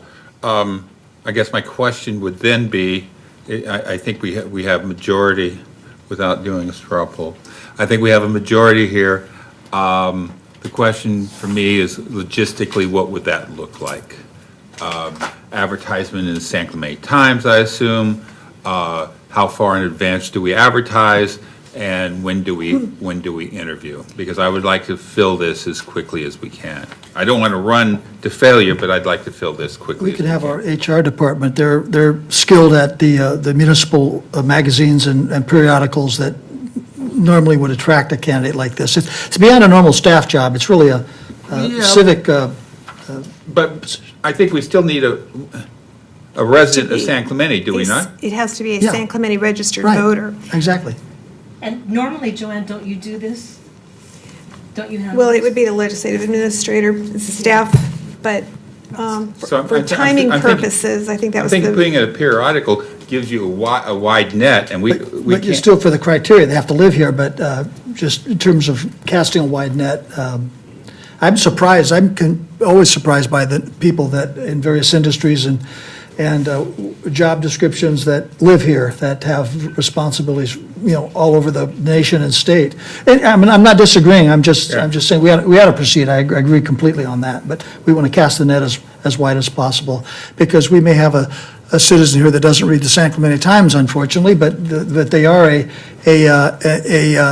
the financial world, and either a stock expert or an accounting expert, which active in their organizations that are regional or statewide or national, that happen to live here. So, But I believe, I'm Mr. sorry. Smith back there is appalled that you said that I there said might be. maybe. I said, unfortunately, I think I added that in there. So I believe our requirements are that they have more than just stockbroker. They have to be proficient in municipal finance. Well, we would like them to be that. I think I the believe it's criteria is required. simply 18 years old and a citizen.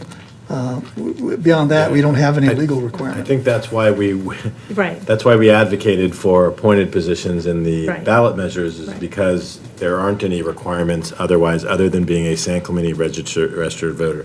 But, I mean, we don't want to expand this too much, Steve. I mean, we need to get this out in the paper and start the recruiting process. I think we should have that as sort of targeted as we can. Oh, right, I to agree. get there. I I heard do the it right city, away. the city clerk said that we have to do her position by November 30th. Is that a point or advertise?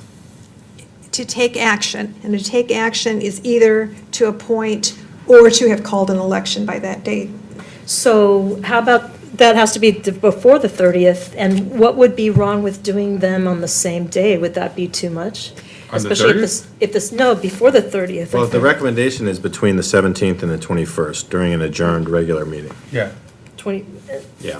that's what it should be. So we should let staff do that. But I think before we do it, I think that our city treasurer and our city clerk should weigh in, and our city manager be able to give us some pointers on some of these before council. I don't know, Joanne, can that be, does that have to be in a meeting, or can that be private? I'm not sure, I've never had this happen. We can do basically whatever we want to do. We control the process, and I didn't mean to slow down the process by suggesting we do the professional periodicals, but I'm just suggesting that there may be people that hear about it and say, I know someone in San Clemente, or I live in San Clemente, and we just have more candidates is all. I agree that we need to move forward with all haste. So in regards to the city treasurer, I think maybe an advertisement in the Orange County Business Journal might be, Sure, get you sure, where you want to be. As it relates to the clerk, I think an advertisement, both for the clerk and the treasurer, but I think the clerk, I think we will have candidates if we advertise in the San Clemente Times for the clerk. So let me try to put together a motion here. And to your concern, Councilmember Ward, I think we can go, once we get the list of applicants, we can go to city staff and get feedback about what they think. In our briefings. Yeah, during the Yeah. briefings, yeah. So I think, you know what, this is going to be easiest to do it in two motions. Do we want to schedule the adjourned meeting now? It might depend on our candidates. Well, I think it'd be good to have it planned out as far in advance so that people can adjust their schedules, if we can. I'm not opposed to that. If we do it on the 18th, we can celebrate my birthday. I really like that thought. So interview on the 18th and then make the appointment before the 21st? I was joking about the 18th. Oh, okay. I was going to say, that's a short time. It's going to be a short time. But it Yeah, is going to be. yeah, Councilmember Noblock. that's true. That's very true. Now, it seems contemplated, Joanne, that we would interview and make the appointments at that same meeting, like we do with commission and committee appointments. Is that what is contemplated in the You staff could do recommendation? that. The reason that I recommended that between November 17th and November 21st is just because if any council member is ill, I just wanted to leave enough time, give us some cushion, because. Okay, so I'm putting together this motion, and I think we do interviews on Thursday, November the 17th. Okay. So my first motion is for the city clerk to advertise the position of city clerk in the San Clemente Times and hold the interview on Thursday, November the 17th, 2022. Second. Second. All in favor? Aye. Motion by James, second by Mayor Pro Tem, and passed unanimously. So my second motion would be to advertise for the city treasurer position in the San Clemente Times and the Orange County Business Journal, and to hold interviews on Thursday, November the 17th, 2022. Second. Motion by James, second by Mayor Pro Tem. All in favor? Aye. Aye. Passes unanimously. And what time would you like to? Let's do, we good with 4 o'clock? 4 o'clock? Sure. Okay. Same And- time for both? Yeah, and that gives us time for both. Okay. That wasn't so bad. All righty.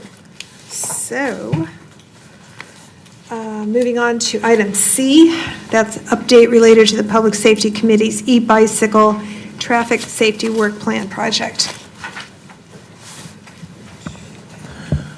Good evening again, Mayor, members of the City Council. Adam Matamian, Deputy Community Development Director.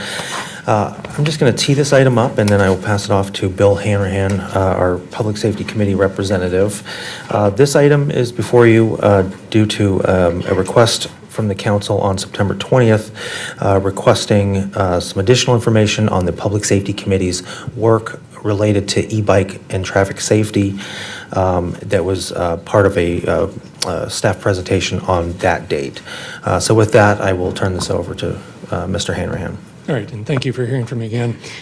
Starting out on the good foot, there's a positive aspect to e-bikes in the community. Every time I see a kid riding a bike somewhere, I can't help but think of the parent that's not schlepping them to the beach, not schlepping them to a soccer game, et cetera. So it's a welcome addition to the transportation modalities that we have in town. I think we all know what the problems are. We see them every single day at all hours of the day, and it's not just kids. I see kids riding 2 and 3 on a bike, no helmet on, no lights on, and the like, but there's also no shortage of adults, imbeciles that shouldn't be riding a bike, engaged in the same traffic violations, riding up and down sidewalks, some leaving bars, parking them everywhere. So I want you to know that the committee, this is a priority item for the committee, that it's on the front burner. Pursuant to that, we've been looking at, rather than reinventing the wheel, we've been looking at nearby communities, looking at their plans. For example, Carlsbad just engaged in, declared an emergency and had filed a plan consistent with the emergency declaration, recognizing the number of accidents, the number of injuries, and the number of near accidents. Basically, the thumbnail sketch, and we've had lively meetings regarding this. I think we all agree with the same basic propositions. One, there has to be an educational campaign, an educational awareness campaign. I don't know about you, but when I got my driver's license, I had to watch those 1950s driver's education movies, the black and white horrible ones, that left me scarred for life, but they left an impression on me. I'm hoping that the similar impression will be left on kids in the community and parents. But secondly, in addition to spreading educational awareness, enforcement, increased enforcement. Now, I know there's not a lot of empirical support for the notion of deterrence, but what I can tell you is that deterrence happens when there's an increased likelihood of apprehension and detection of violations. And so enforcement is going to be a major aspect of anything that the committee ultimately submits to the council. the fear of getting caught or the likelihood of getting caught, people are going to comply. There's also infrastructure improvements. We've spoken with city traffic engineers and discussed the current plans consistent with the master plan of the expansion of bike paths and separate bike paths and the like, taking into account the proliferation of e-bikes. Now, anecdotally, I can say that the number has grown tremendously. In fact, I think they clearly outnumber just regular pedal-powered bikes, and some of them go as fast as 28 miles per hour. And there's no motorcycle license needed for those. In fact, there's no driver's license needed at all. So in addition to education, enforcement, and working with city traffic engineers, we're going to continue to move forward and make this a priority item. I'll entertain any questions if you've got them at this time. Council, any questions? Ms. Ferguson? No, Ms. Ward? appreciate the work on Not this. of this gentleman, but I do have a question of staff. Ask it now? Yeah, please. So, city manager, what I'm concerned with, and this came out when we were interviewing for the Public Safety Committee this month, that our sheriff's department isn't leading on the what's it called? I'm sorry, I'm at a loss for what what's the program called? Neighborhood Awareness, Neighborhood Watch. Neighborhood Watch. So that's in this program, is it not? No, this is. Oh, I'm on the wrong one. E-bike. I'm sorry. This is just e-bike. Right. Well, it's also, the reason I'm getting mixed up is because it has human trafficking in it On also. e-bikes. No, just traffic safety work. Traffic safety. It says human trafficking. Am I on the wrong one? Is this 6G? 10C. No, 10C. I'm sorry. We have gone through so many, and I've taken my book and do Understood. this, so that's why I'm confused. I am so confused on it. Okay, e-bike safety, so let's see. Say that number again. It's on what? 10C. Thank you. You're welcome. Oh, why am I on the wrong one? I'm sorry. That's why I was confused. I was looking at you, I was looking at this, and I'm like, this does not make sense to me. It's probably because Mr. Hanrahan has hung out all night. I to be know, here and for all I'm these just, I'm like, different, wait a minute, why are we sessions. talking But about most this? amusing, very entertaining. Okay. I appreciate this very much. But what it says e-bike safety, but their annual work plan says 15,000 for neighborhood watch program. Am I looking at the wrong thing? Yes. Yes. Yes, you How am I doing I don't this? I'm wondering if my book, I'm looking at it wrong. Okay, Council members. I'm on C. I think I can clarify. Part of this report reflects the work plan that was approved by the council last year, Okay, which includes the That's- work plan project for the e-bike Okay. traffic safety. thank you. We Because good? I'm looking at the work plan, and that's what's confusing me, is I think I'm doing it now. Okay. okay, I'm so sorry. can I have a motion on this agenda item? Motion to receive and file. Second? Motion by Duncan, second by Noblock, all in favor? Aye, Aye. passes unanimously. Thank you very much, sir. You're welcome. Thank you Yes. again.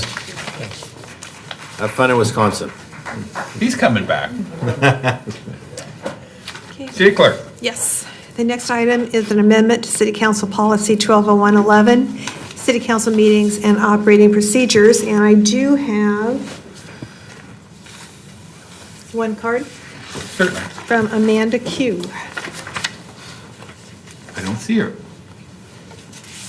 No, Amanda? Okay, that was the only card. Okay. Staff report? Mayor and council, the acting city manager asked me to present this item, and it's quite easy. You voted on it at your last meeting. The council opted to use the provisions of the government code that require linking correspondence or threats of litigation to your agenda, as opposed to stating those at the meeting. So since that involved a council policy, we wanted you to see that exact text before it was implemented. So page 11, the very last page of the attached policy, shows how that looks in the amended version of the text. So with that, we recommend that the council adopt a policy as amended. make a motion if I can. Certainly. Looks good, the revision looks good to me, so I'd like to make a motion to adopt staff recommendation to adopt the amended policy 1201-11, city council meetings and operating procedures specific to section 4.7.6. Second. Motion by Ferguson, second by Noblock. All in favor? Aye. Passes unanimously. Item 10E is review of the Best Best and Krieger Legal Services Contract. Mayor, if I could speak up before you start this one. I have a financial interest in this decision, so I'm going to step down from the dais. I am allowed to participate with you as the contracting party, but I won't do that unless the council asks questions for me from the audience. So you're not going to fill out a comment card? No, I will if you ask me to speak, but I think we've covered, I'm not exactly sure where you're taking this, but I'm happy to be available as your contractor. Council member. Okay, I have some cards. Oh, I bet you do. Yes. Brad Malamed, followed by Don Urbanek.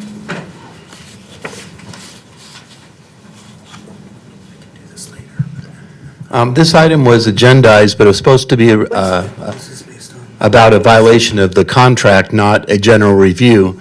It was misstated, so it really needs to come back again. However, on my earlier comment on the TCA contract, the city's going to have an award against it for $100,000 or $200,000 because the only thing appealed is future mitigation fees, which are going to be less than that amount. The city could just pay the future mitigation fees, the TCA. So this is irresponsible, and if the city didn't get an opinion from an independent counsel, Scott was a vendor. He couldn't even be in the meeting. Well, he could be in the meeting. But anyways, the city could not have passed that knowing that they were going to pay $100,000 or $200,000 in legal fees, and that Scott, under a contingency contract, fighting for mitigation fee, which had nothing to do with the lawsuit, originally intended, which was to stop the toll road. It should have been done at that point. But greedy Scott had to try to get attorney's fees. He's never going to win this. Zero chance of overturning that trial decision, and an award will be made against the city for attorney's fees. You need to get that settled, or you need to get Scott to indemnify the city. On other issues, he's the most expensive firm in your management partner's report. His advice has led to multiple lawsuits against the city, which then his firm benefits by defending. He hasn't done his act as parliamentarian and let things go that shouldn't go. He's had animosity towards council members. He performed CPRA work for $5,000 a month that can be done by staff. He even admits that. His bills went from $8,000 or $9,000, maybe $10,000 a month for retainer work to $42,000 a month. No other city I know of has a retainer of that amount. What is good about this man in BB&K? I want somebody to speak from the council if they're reviewing it, what he's done good for this city, okay? We know what he's done to harm this city. He's made it a pocketbook issue so he could bill $2.4 million some years on legal work. This city's not that litigious. They don't have that many lawsuits filed against it. How did they build that money? And that doesn't include the money to other law firms that are used, including Silver and Wright and other firms.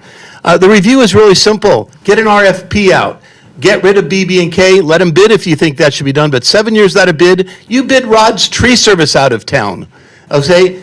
Somebody that everybody likes in this town, you got rid of them because you got a lower bid. When you get this kind of money, the most expensive according to the report you got, and you don't issue an RFP, what's wrong with this council? Your oversight. Gene was making a really good point tonight that we need to deal with, the city needs to deal with the unfunded liabilities, and you're looking at small numbers to do it. Well, one is you could get rid of $1 million a year in legal fees by bringing an in-house counsel. And as far as reviewing, it is an absolute 100% conflict of interest for the city attorney to also be doing the non-city attorney work. And he violated the substitution rule, which I sent you a 29-page report on, but one council member doesn't want to look at it. Okay, that's your position. Anyway, get rid of the conflict, get rid of Scott, get rid of BB&K. Don Urbanek? Okay. That's all. That's all. Council members. Well, this item came up originally because I think I had inquired about the contract provision that required the city attorney to be the primary city attorney, in his absence, Mal Richardson, and in Mal Richardson's absence, written approval of the city council, which was never happened. So I just wanted to address that issue. I think the city attorney sent us a memorandum, his explanation, description of how that came about and why. So I think he's asked the question. The question is, where do we go from here? And my thinking is that relating to the contract generally, that it's always in the best interest of our citizens and our tax pocketbooks to make sure we're getting the best bang for the buck. And after 7 years of services, I have to say I'm inclined to like the idea of simply doing an RFP to see if there are other law firms, qualified law firms. There are many of them out there, and BBK obviously can compete with others, but I personally am in favor of an RFP for legal services. I don't know if I'm torn on whether we bring an in-house attorney or even consider that. I'm open to my colleagues' opinions on that, but I think ultimately we need to bring the legal cost down if that's at all possible.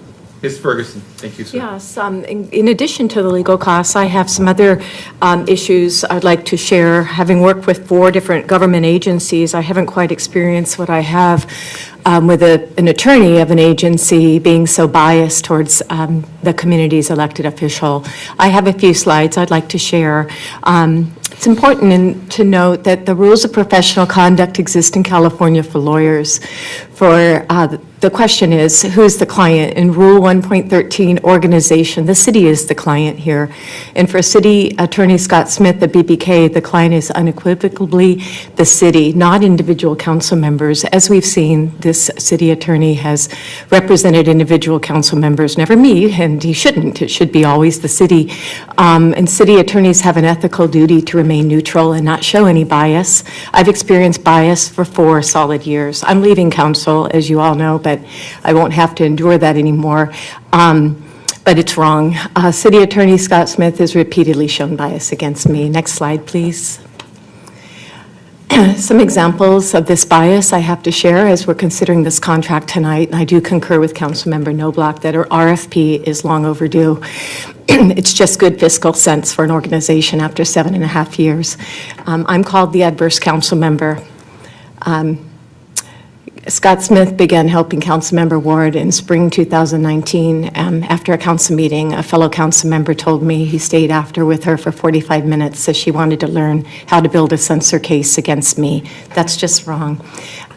Scott Smith advised City Council to implement a confidential documents policy and portal requiring loyalty oath and indemnification waiver that conflicts with the state government code.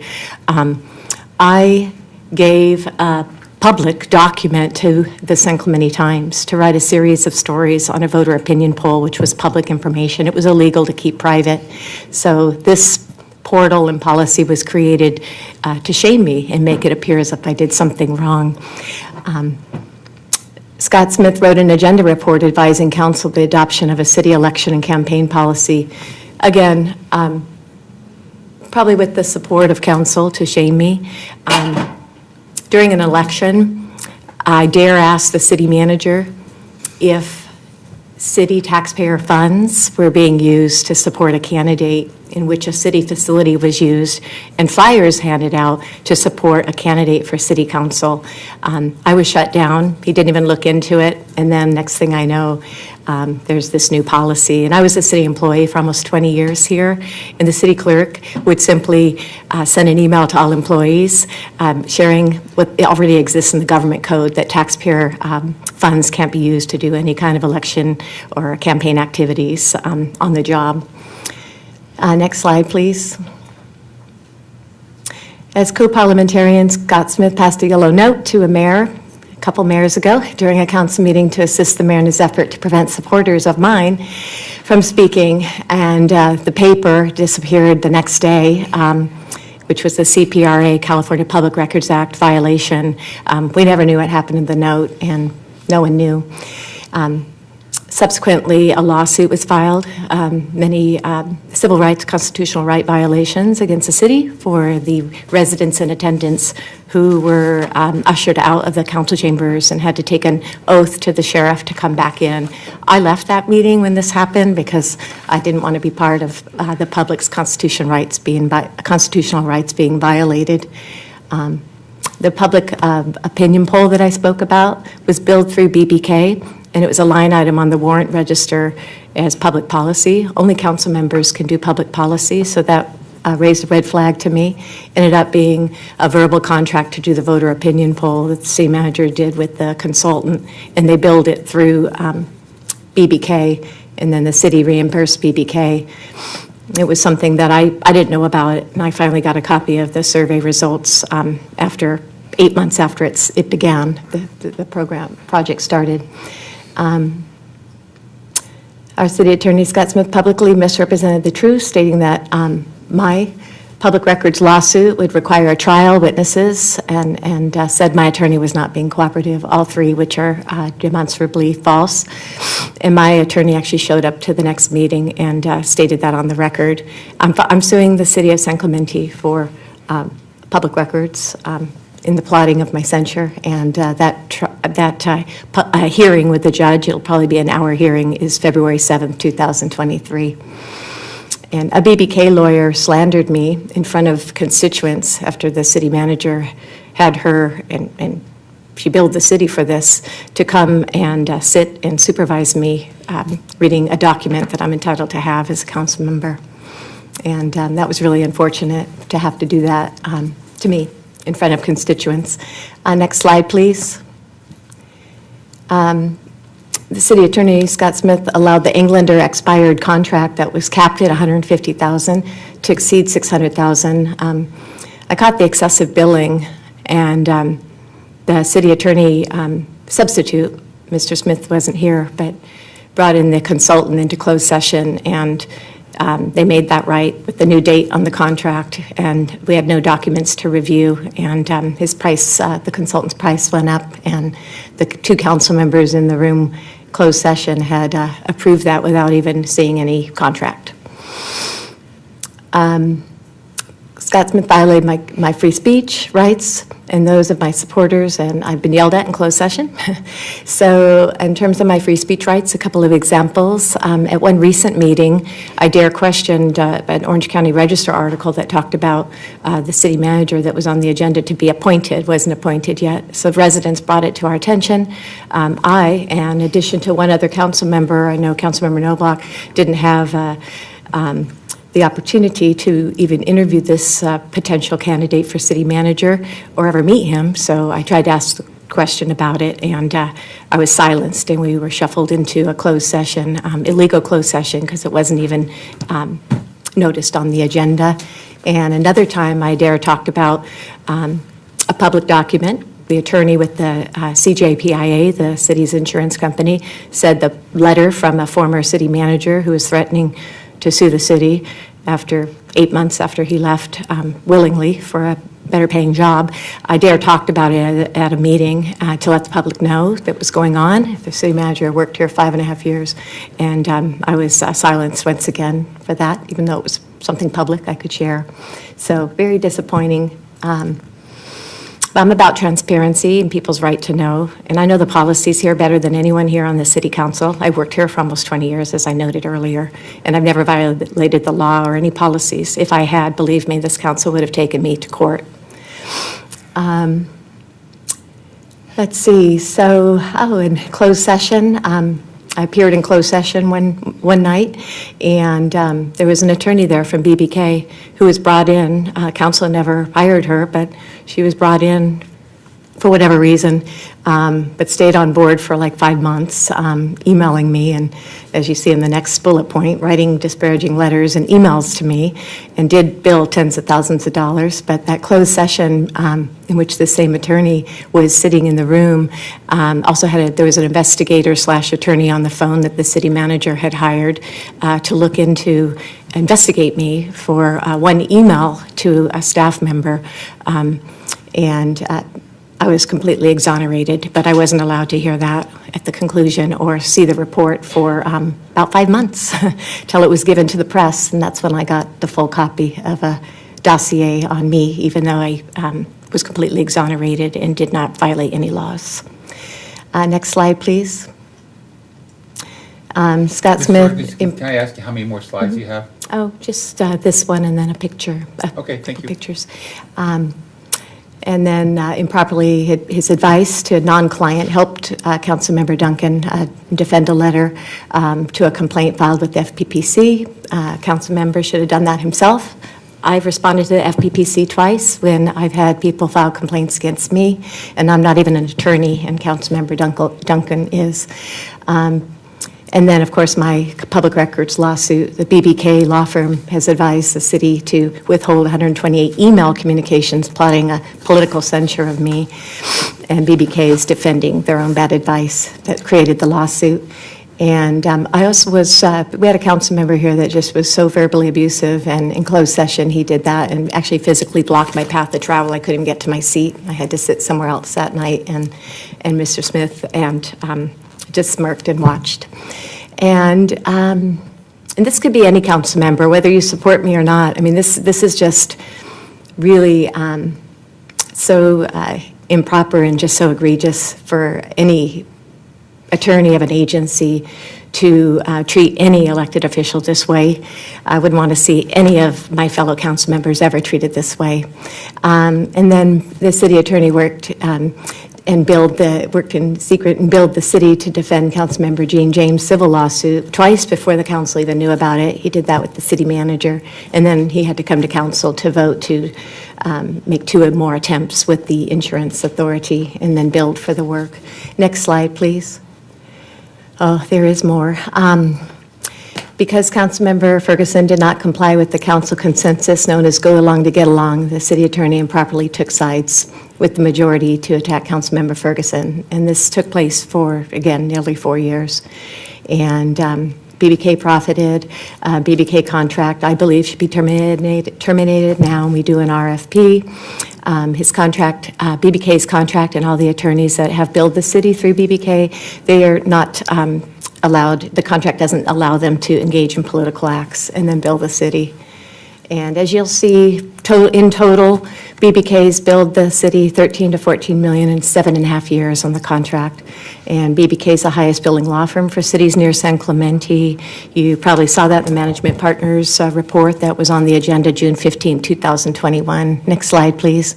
This is a slide showing the total of the billing. This came from the Management Partners report. Interim City Manager Sean Joyce sent this to me. It totals $13 million at that point, but it's more than that. Next slide, please. And this is a slide, this is from 2019 when several citizens were holding up this sign, Fire James, Fire Eric, Fire Scott. And that's the trifecta.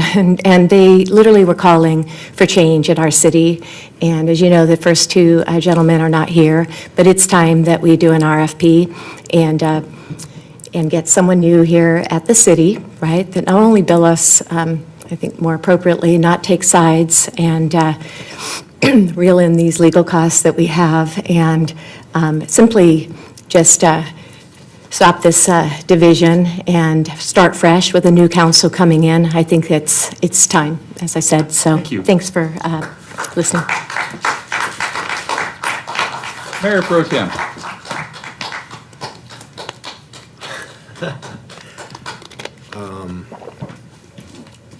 Well, that was quite something. A lot about an individual person and not a lot about what's best for the city, unfortunately. Well, I think actually the example of Rod's Tree Service is why we should not do this, right? We ended up with a situation where we had a great contractor and we had to go a different way. We have a great contractor and our city attorney, we should keep him. You don't mess with something that's working, and so I certainly wouldn't approve opening up any kind of contract negotiations. Any other comment? No. So here, have you comment? No. I don't even think I want to be honest. I don't think we actually need to. There's no way to counteract, creative thinking and. The facts don't lie, Ms. no. Ward. I would disagree that they're Allow her to facts. proceed, please. But I'm not for opening it up. We've discussed this a lot, and I'm looking at a bunch of people who have wanted to fire anyone that has anything to do with fighting for the city. And if you get rid of the city attorney, boy, you're just successful. You got rid of everyone. The new city council will be starting, they won't have anyone to fight for them. And boy, I think you would like that. So I'm not going to be for it, and I'm going to be for receiving and file this contract. Okay, here I am in the middle. You know, the presentation for Ms. Ferguson is what it is. I'm not going to comment on it. For me, it boils down to, and I think Mr. Noblock took a reasonable and measured approach. For me, it boils down to it's just good business acumen to look at your contracts, regardless whether your contract's tree service, your contract, and I think the Rod's tree service. I was against that and voted against that. I know Mr. Malamud came up and said you, but it wasn't me, because I was against it from the very beginning.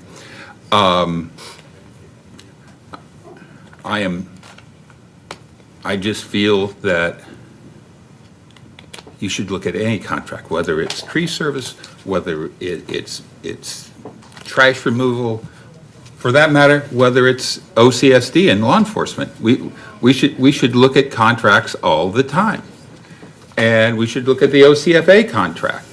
This is what we should do as good stewards for the taxpayers' hard-earned tax dollars that we have to overlook, that we have to watch over. So I'm going to support an RFP, but I'm going to say a few things before. I'm going to say a few things first. This description of Scott Smith is not the person I know, not the person who I have witnessed and his commitment to the city. But I do believe we need to look at the contract. You know, we're looking at economic hard times brought on to us by this current administration, both in Sacramento and in Washington, D.C. And we're looking at inflation, we're looking at stagnation, we're looking at a lot of things, and we need to be prepared for it. And one of the things we need to do is cut our legal fees.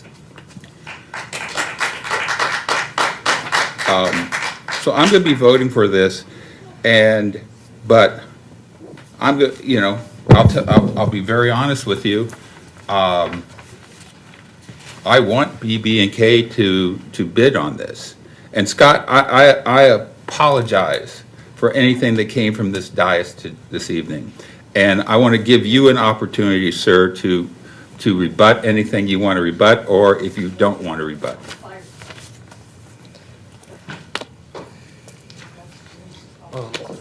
Thanks, Mayor and Council. Scott Smith, Best and Krieger speaking. Mayor, would you please Yeah. stop that? Please stop it. Please, sir, proceed. Yeah. Yeah, it's an honor to serve you, and we look forward to serving this city. I love this city. I'm a resident. I'm passionate about it. I don't really choose to respond to the comments made earlier. I consider it extremely unfair to be ambushed with those allegations.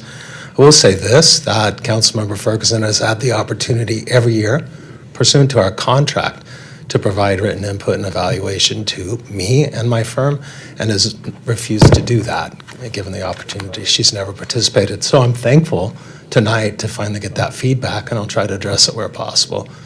I do want to say this also, because it actually makes me proud. Where there are claims, my job is to defend the city, against all adversaries, whether they're out here or whether they're up there. And with regard to every item that was laid before you earlier, I'm proud that the adverse party is feeling the heat of the city's defense and my zealous advocacy of your interests, protection of your employees and their rights, protection of your contracts and your public fisc, elimination of liability, continuation of your coverage. Every single one of those instances relates, those offenses, so to speak, relates to my defense and advocacy of the city's interests. So thank you for that. I'm happy that your opponents are feeling the brunt of my advocacy on your behalf. If I may, I'm fully convinced there's an element in this city who is all for toll road to come through this city for their own selfish reasons. And the reason why there's not stakes in the ground right now is because of that man right there. I'm going to vote to review the RFP, but thank you, sir. Yeah, thank you for the opportunity. So, Mayor, I understand that you're recommending that. Don't try to convince me not to. No, I'm not. I am recommending that not come back until the new city council is seated, and that they're seated for like 3 months, 2 or 3 months before it comes back, because I think it's very unfair to do that to a new city council.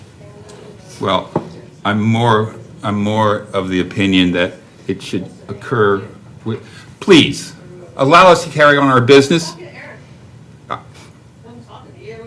Okay, we're going to break for 5 minutes. Thank you.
Well, We didn't clarify it. I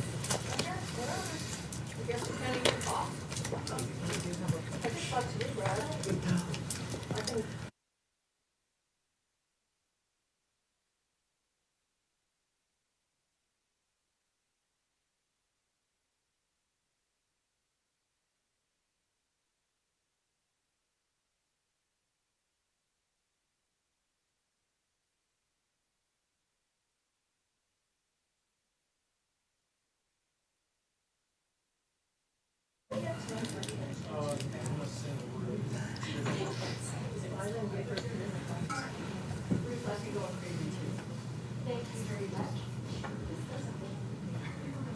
Okay, are we ready to begin?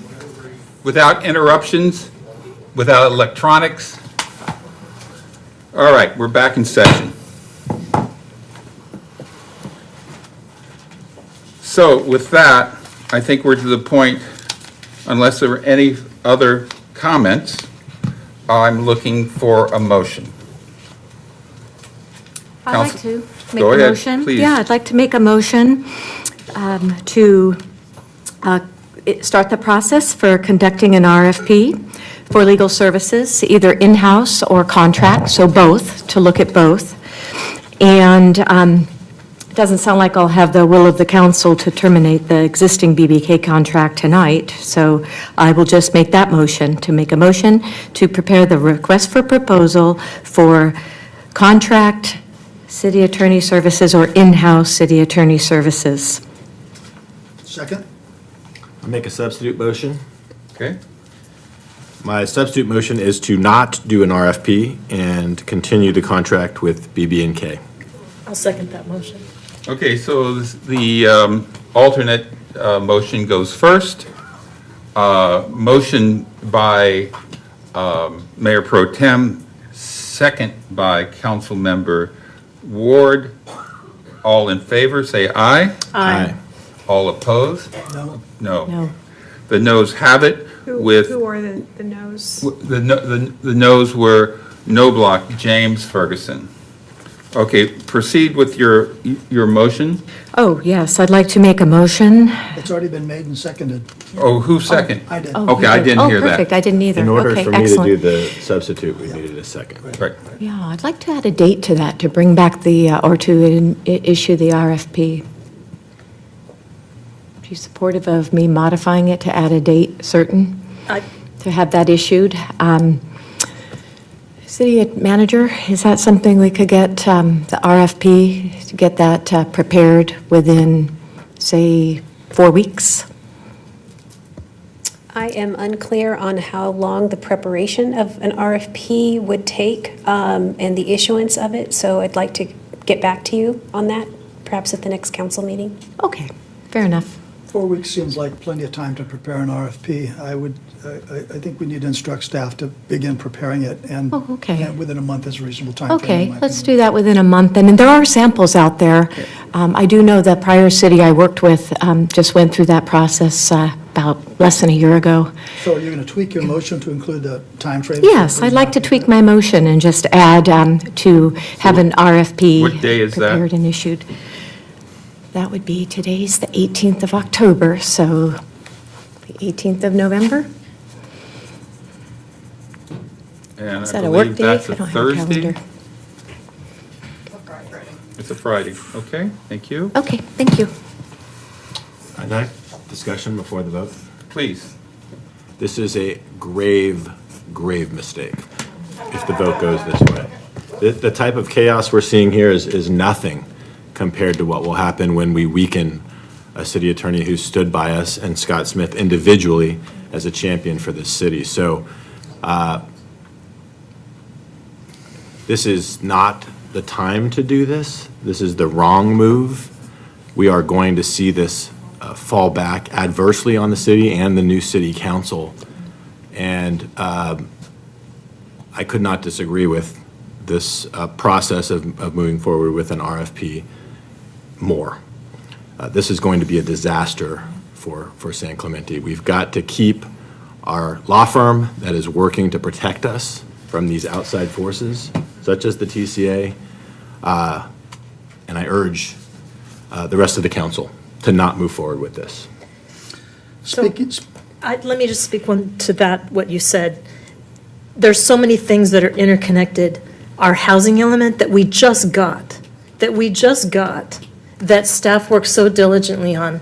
Scott Smith's firm has also worked on that and helped us with legal challenges to where we were trying to be forced to put a shelter in our city, forced to do it without what we said that we would go to the county to get the services. No one thinks about that. You just think about what you want, but you don't realize how much is going to fall by doing what we're doing today. By doing a date certain and trying to ram this through in 4 weeks, we have an election coming up. It's the worst thing. It's the worst timing. And I would submit that this city council doing that is not, you don't have a concept of what we're doing. If you have something that you're thinking that how this is going to come out, I don't think you ever know that, because as soon as you call it up, you just don't know what's going to happen. But the timing is terrible. And asking for 4 weeks is setting up the city to fail. Speaking to the motion, I couldn't disagree more.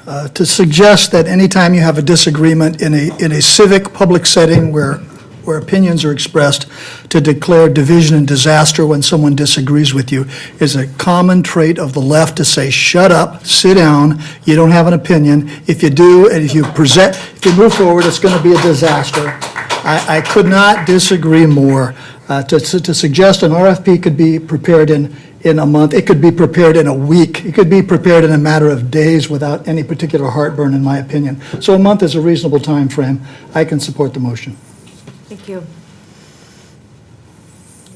Okay, so motion by Ferguson, second by Knobloch.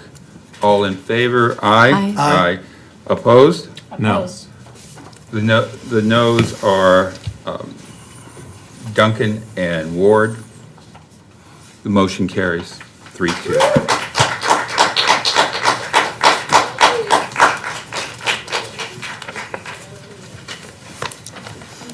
Okay, so What do we moving have left back. on our agenda? What? We're moving back to. What do we have left? We have an 8:30 public Yes. hearing. Yes. And then after that, I think we only have Oral communications. oral communications. Mayor, I will only be able to stay for item B that we have left. Okay. Thank you. Okay. Item B is general plan amendment, specific plan amendment, coastal land use plan amendment, and zoning amendment for the West Pico corridor, specific plan update and architectural overlay expansion. And we do have a couple cards. I think one of them is for this item, I'm not sure. So the first speaker will be Larry Culbertson, and the second, Mike Gentile. Is this item? You're right after Larry Culbertson.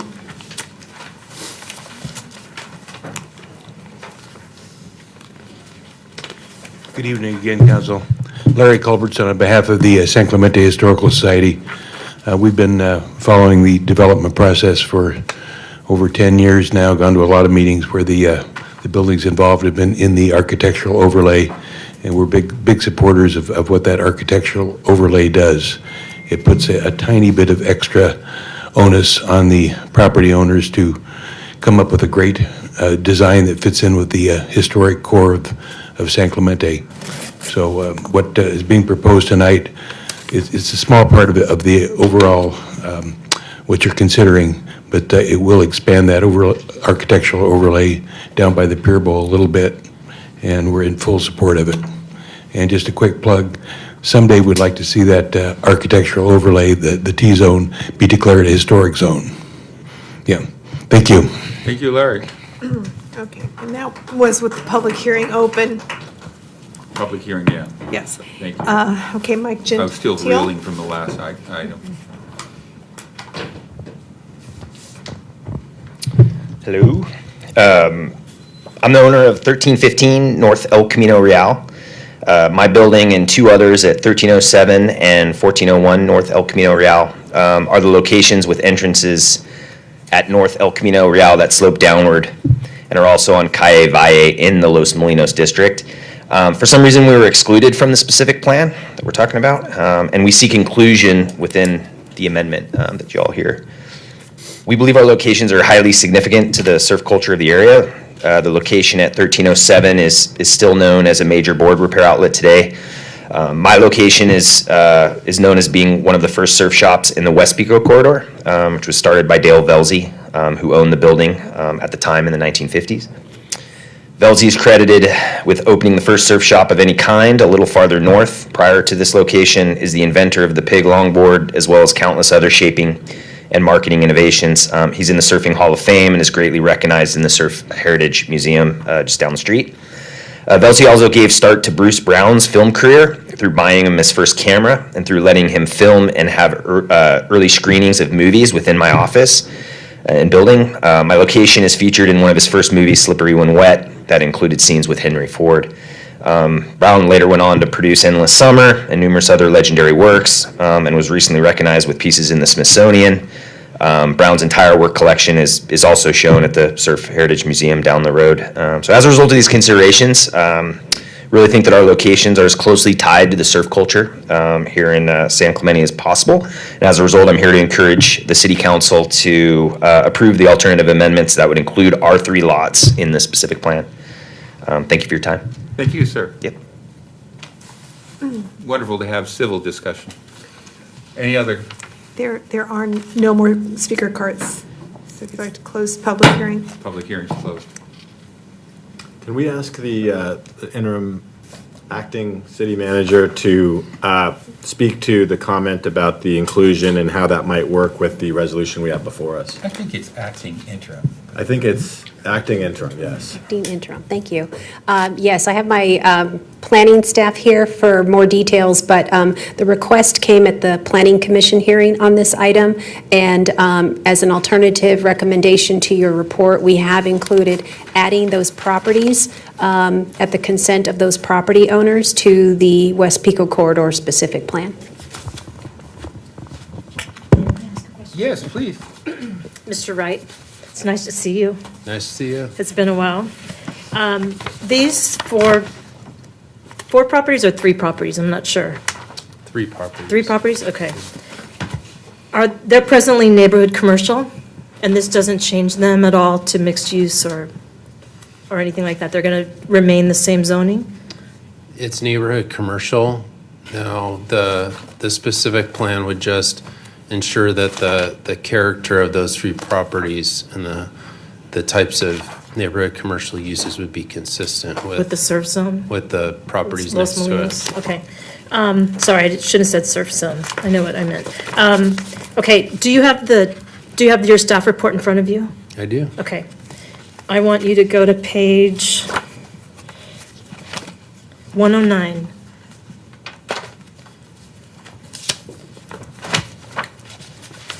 Okay. There's mention on page 109, under future condition year 2035, the middle. It mentions that the Foothill Transportation Corridor is the extension of the State Route 241 from Oso Parkway to Cow Camp Road, and says that that was completed in 2019.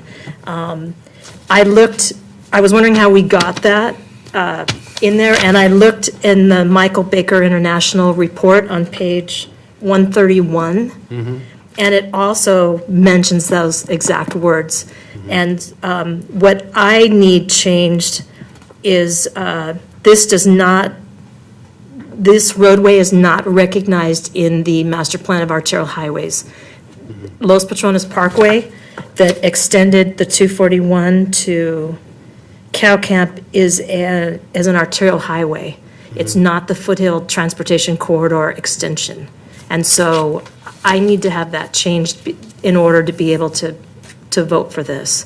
But I'm curious of how, my concern is Michael Baker International has this in there, and I'm curious how that is in there if we had the county amended all this work, because it says that it's May of 2022 is their report. Yeah, so Part of the action items tonight is to certify an addendum to the general plan environmental impact report, because staff found that the impacts associated with this project are within that scope of that EIR. Okay. So the addendum is a comparison of the project to the EIR, which at the time of 2014, our understanding of the transportation system was different. It projected several scenarios in order to understand the build-out of the city. One of those included the foothill transportation corridor. So it helps to kind of go into that frame of mind. Now, so technically, it may be correct under the California Environmental Quality Act, but if we want to ensure that there's a current, clear record of some of the conditions that you describe, there's some alternative text that has been circulated to the council, and if there's desire, the council could insert that into the sections that are noted. I didn't realize that that's what that was. Thank you. So Sure. it takes into account the entire paragraph then? Yes, so Okay. both of those pages that you mentioned would be updated with this Okay. text. All right. I appreciate that, because I think it needs to be updated, and my concern was Michael Baker International was also a consultant for the toll road, so I can see No. how some of this wording is in there, just from, their records, but it doesn't reflect current. So I do understand that it is an addendum to the EIR, and, we all worked on the general plan, but I don't remember it ever saying extended to Cow Camp Road, because the Foothill Transportation Corridor was from Oso Parkway to south of San Diego. So this Oso Parkway, or to Cow Camp, I just don't agree with. I don't even know if it matches the general plan, to be honest, because the corridor went to San Diego County. I was on the Foothill. I don't remember them ever talking about going to Cow Camp until they suddenly decided that they were going to accept our arterial solution. So I just don't remember this. But I want to make sure that consultants that work for TCA aren't like transcribing and transposing things. That's my concern. But No. I appreciate the text. So with that, I'll be able to do it. But we need to vote on this text, because it talks about the 241 going to Cow Camp Road. Just to be clear, Michael Baker is city's consultant on this project. I totally understand, but they're also a consultant to TCA. So, I saw earlier there was a mention of Stantec had Tesoro Extension in there. I didn't agree with that either, but that got pulled. So, those are roads projects that don't exist. But I understand what you're saying, but I appreciate the text, the change in the text. So those were my only questions. I just had to know what those properties were doing in Los Molinos. And Councilmember Ward, if I could, just for the record, the proposed changes to those texts, they're available for public inspection at the back of the room. So we have all your copies up here. Would you like them back to put out for the public? They have a bunch of them. Okay. We have thank some you. in the back. Just checking, because sometimes we end up with all the copies. Okay.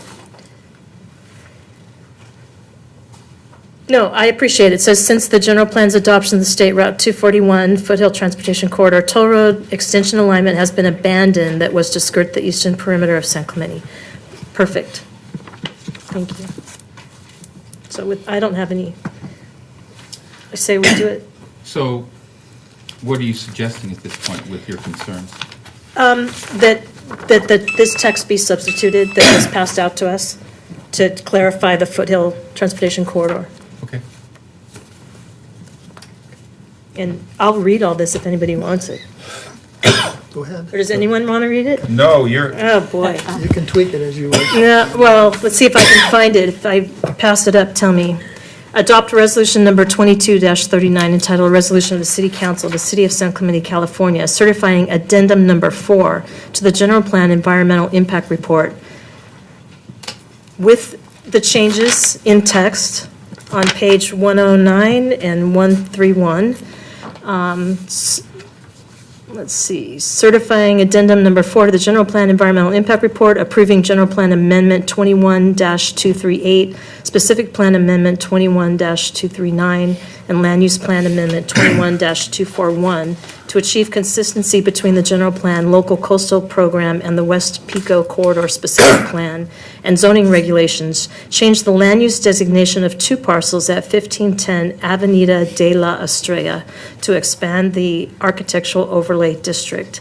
Adopt ordinance number 1736 entitled Ordinance of the City Council of the City of San Clemente, California, certifying addendum number 4 with the changes to page 109 or 131 to the general plan environmental impact report and approving zoning amendment 21-240 to achieve consistency between the general plan, local coastal program, and West Pico corridor specific plan and amend the zoning map to expand the West Pico corridor specific plan area to the architectural overlay district between the downtown and Pier Bowl areas. Number 3, approve and include alternative amendments that add 1311, 1315, and 1402 North El Camino Real into the West Pico corridor specific plan by updating the proposed resolution and ordinance according to attachment 4 of the administrative report dated October 18th, 2022, and on file with the city clerk. Is that good enough? Staff? That's good? Just one clarification. Okay, which one? Just one clarification for item 3, it's 1401 versus 1402, North El Camino Real. Okay. Thank you. And just one other correction, that should be on the second action to introduce the ordinance, not adopt it. Say that again? Yes, please. It was an error on the agenda. It Yes. should be to introduce the ordinance. Oh, So does your motion include the correction of 1401? yes, it does, and also to introduce the ordinance, because it's the first reading. So, motion by Ward, second by Noblock. All in favor? Aye. Aye. Passes unanimously. Thank you very much. Thank you, it's nice to see you. Boy, that was a little complex there. Thank Good you, job. sir. Thank you. How long have you worked on this? Do you know how many months? Larry, you happy? Good job. Thank you for all the hard work. I live to make you happy, Larry. Okay, the next item is oral communications, part 2, and the speakers would be Jennifer Massey, followed by Michelle Brooks, followed by Donna Vidrine. Those are the Jiffy's first not 3. here. Nobody's here? Oh, there's Donna. Jiffy is not here. Okay, I see Donna. So that'll be Donna Vidrine, followed by Mark Enmeyer, followed by Tony Rublino. Did you say Michelle? Oh, yeah, I did. We didn't think you were here. Come on. I know I'm here. Okay. Hi, guys. I haven't been here in so long.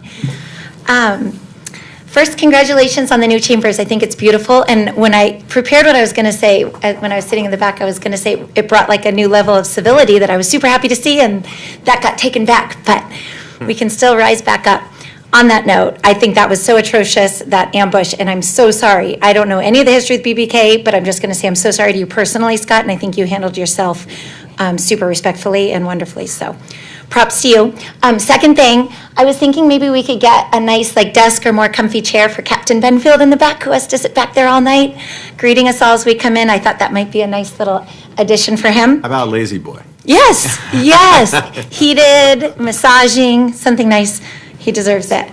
Okay, so I just had a couple suggestions I wanted to run by you guys. I'm hoping you guys can maybe agendize this for a discussion. I don't know if you're aware, but there's a big issue when somebody gets arrested and goes to the OC jail, whatever it's called.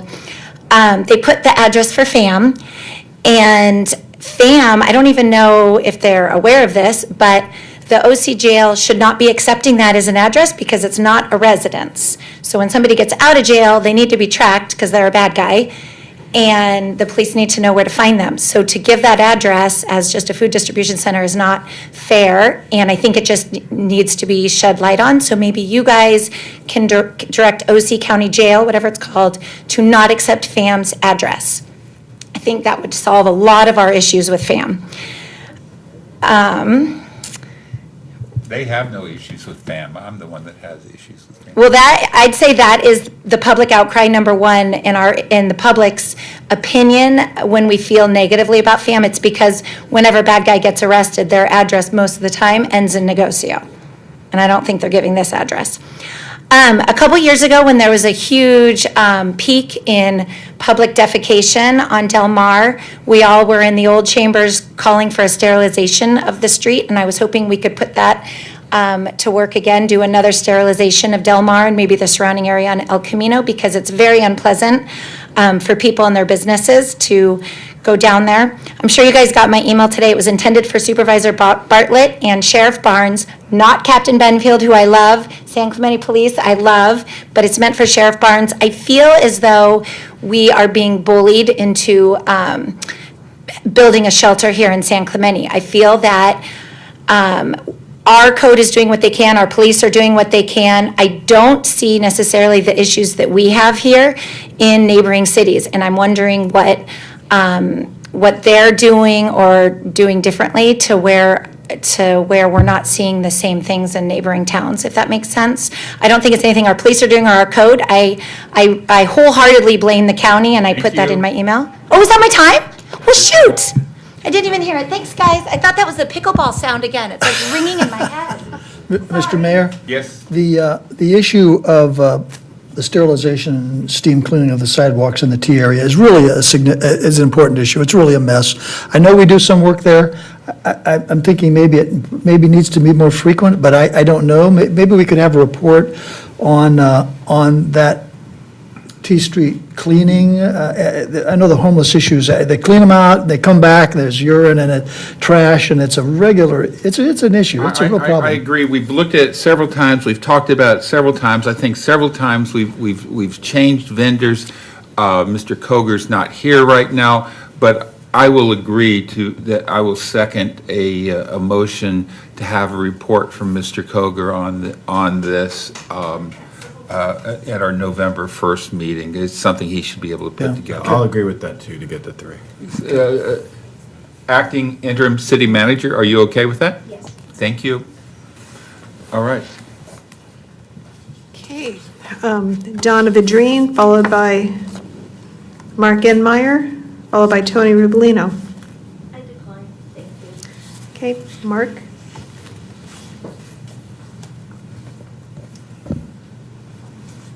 Hi, thank you, Council. I was excited to see item 10C reported on today on e-bike safety, and happy to see that report filed. I was hoping to see some action taken on it as well, of possibly directing the city to look into getting grants to address e-bike education and also safer roads and streets, roundabouts, other things, and to look a little bit more wholeheartedly at what Carlsbad did to receive that grant for our e-bicyclists. So I was just hoping to put that back on you and seeing if any more action can be taken on that issue. That's all. Thank you. Thank you, sir.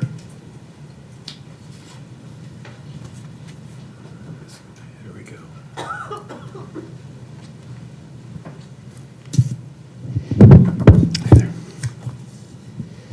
Tony, welcome back. Thanks. Good to be back. Nice chambers.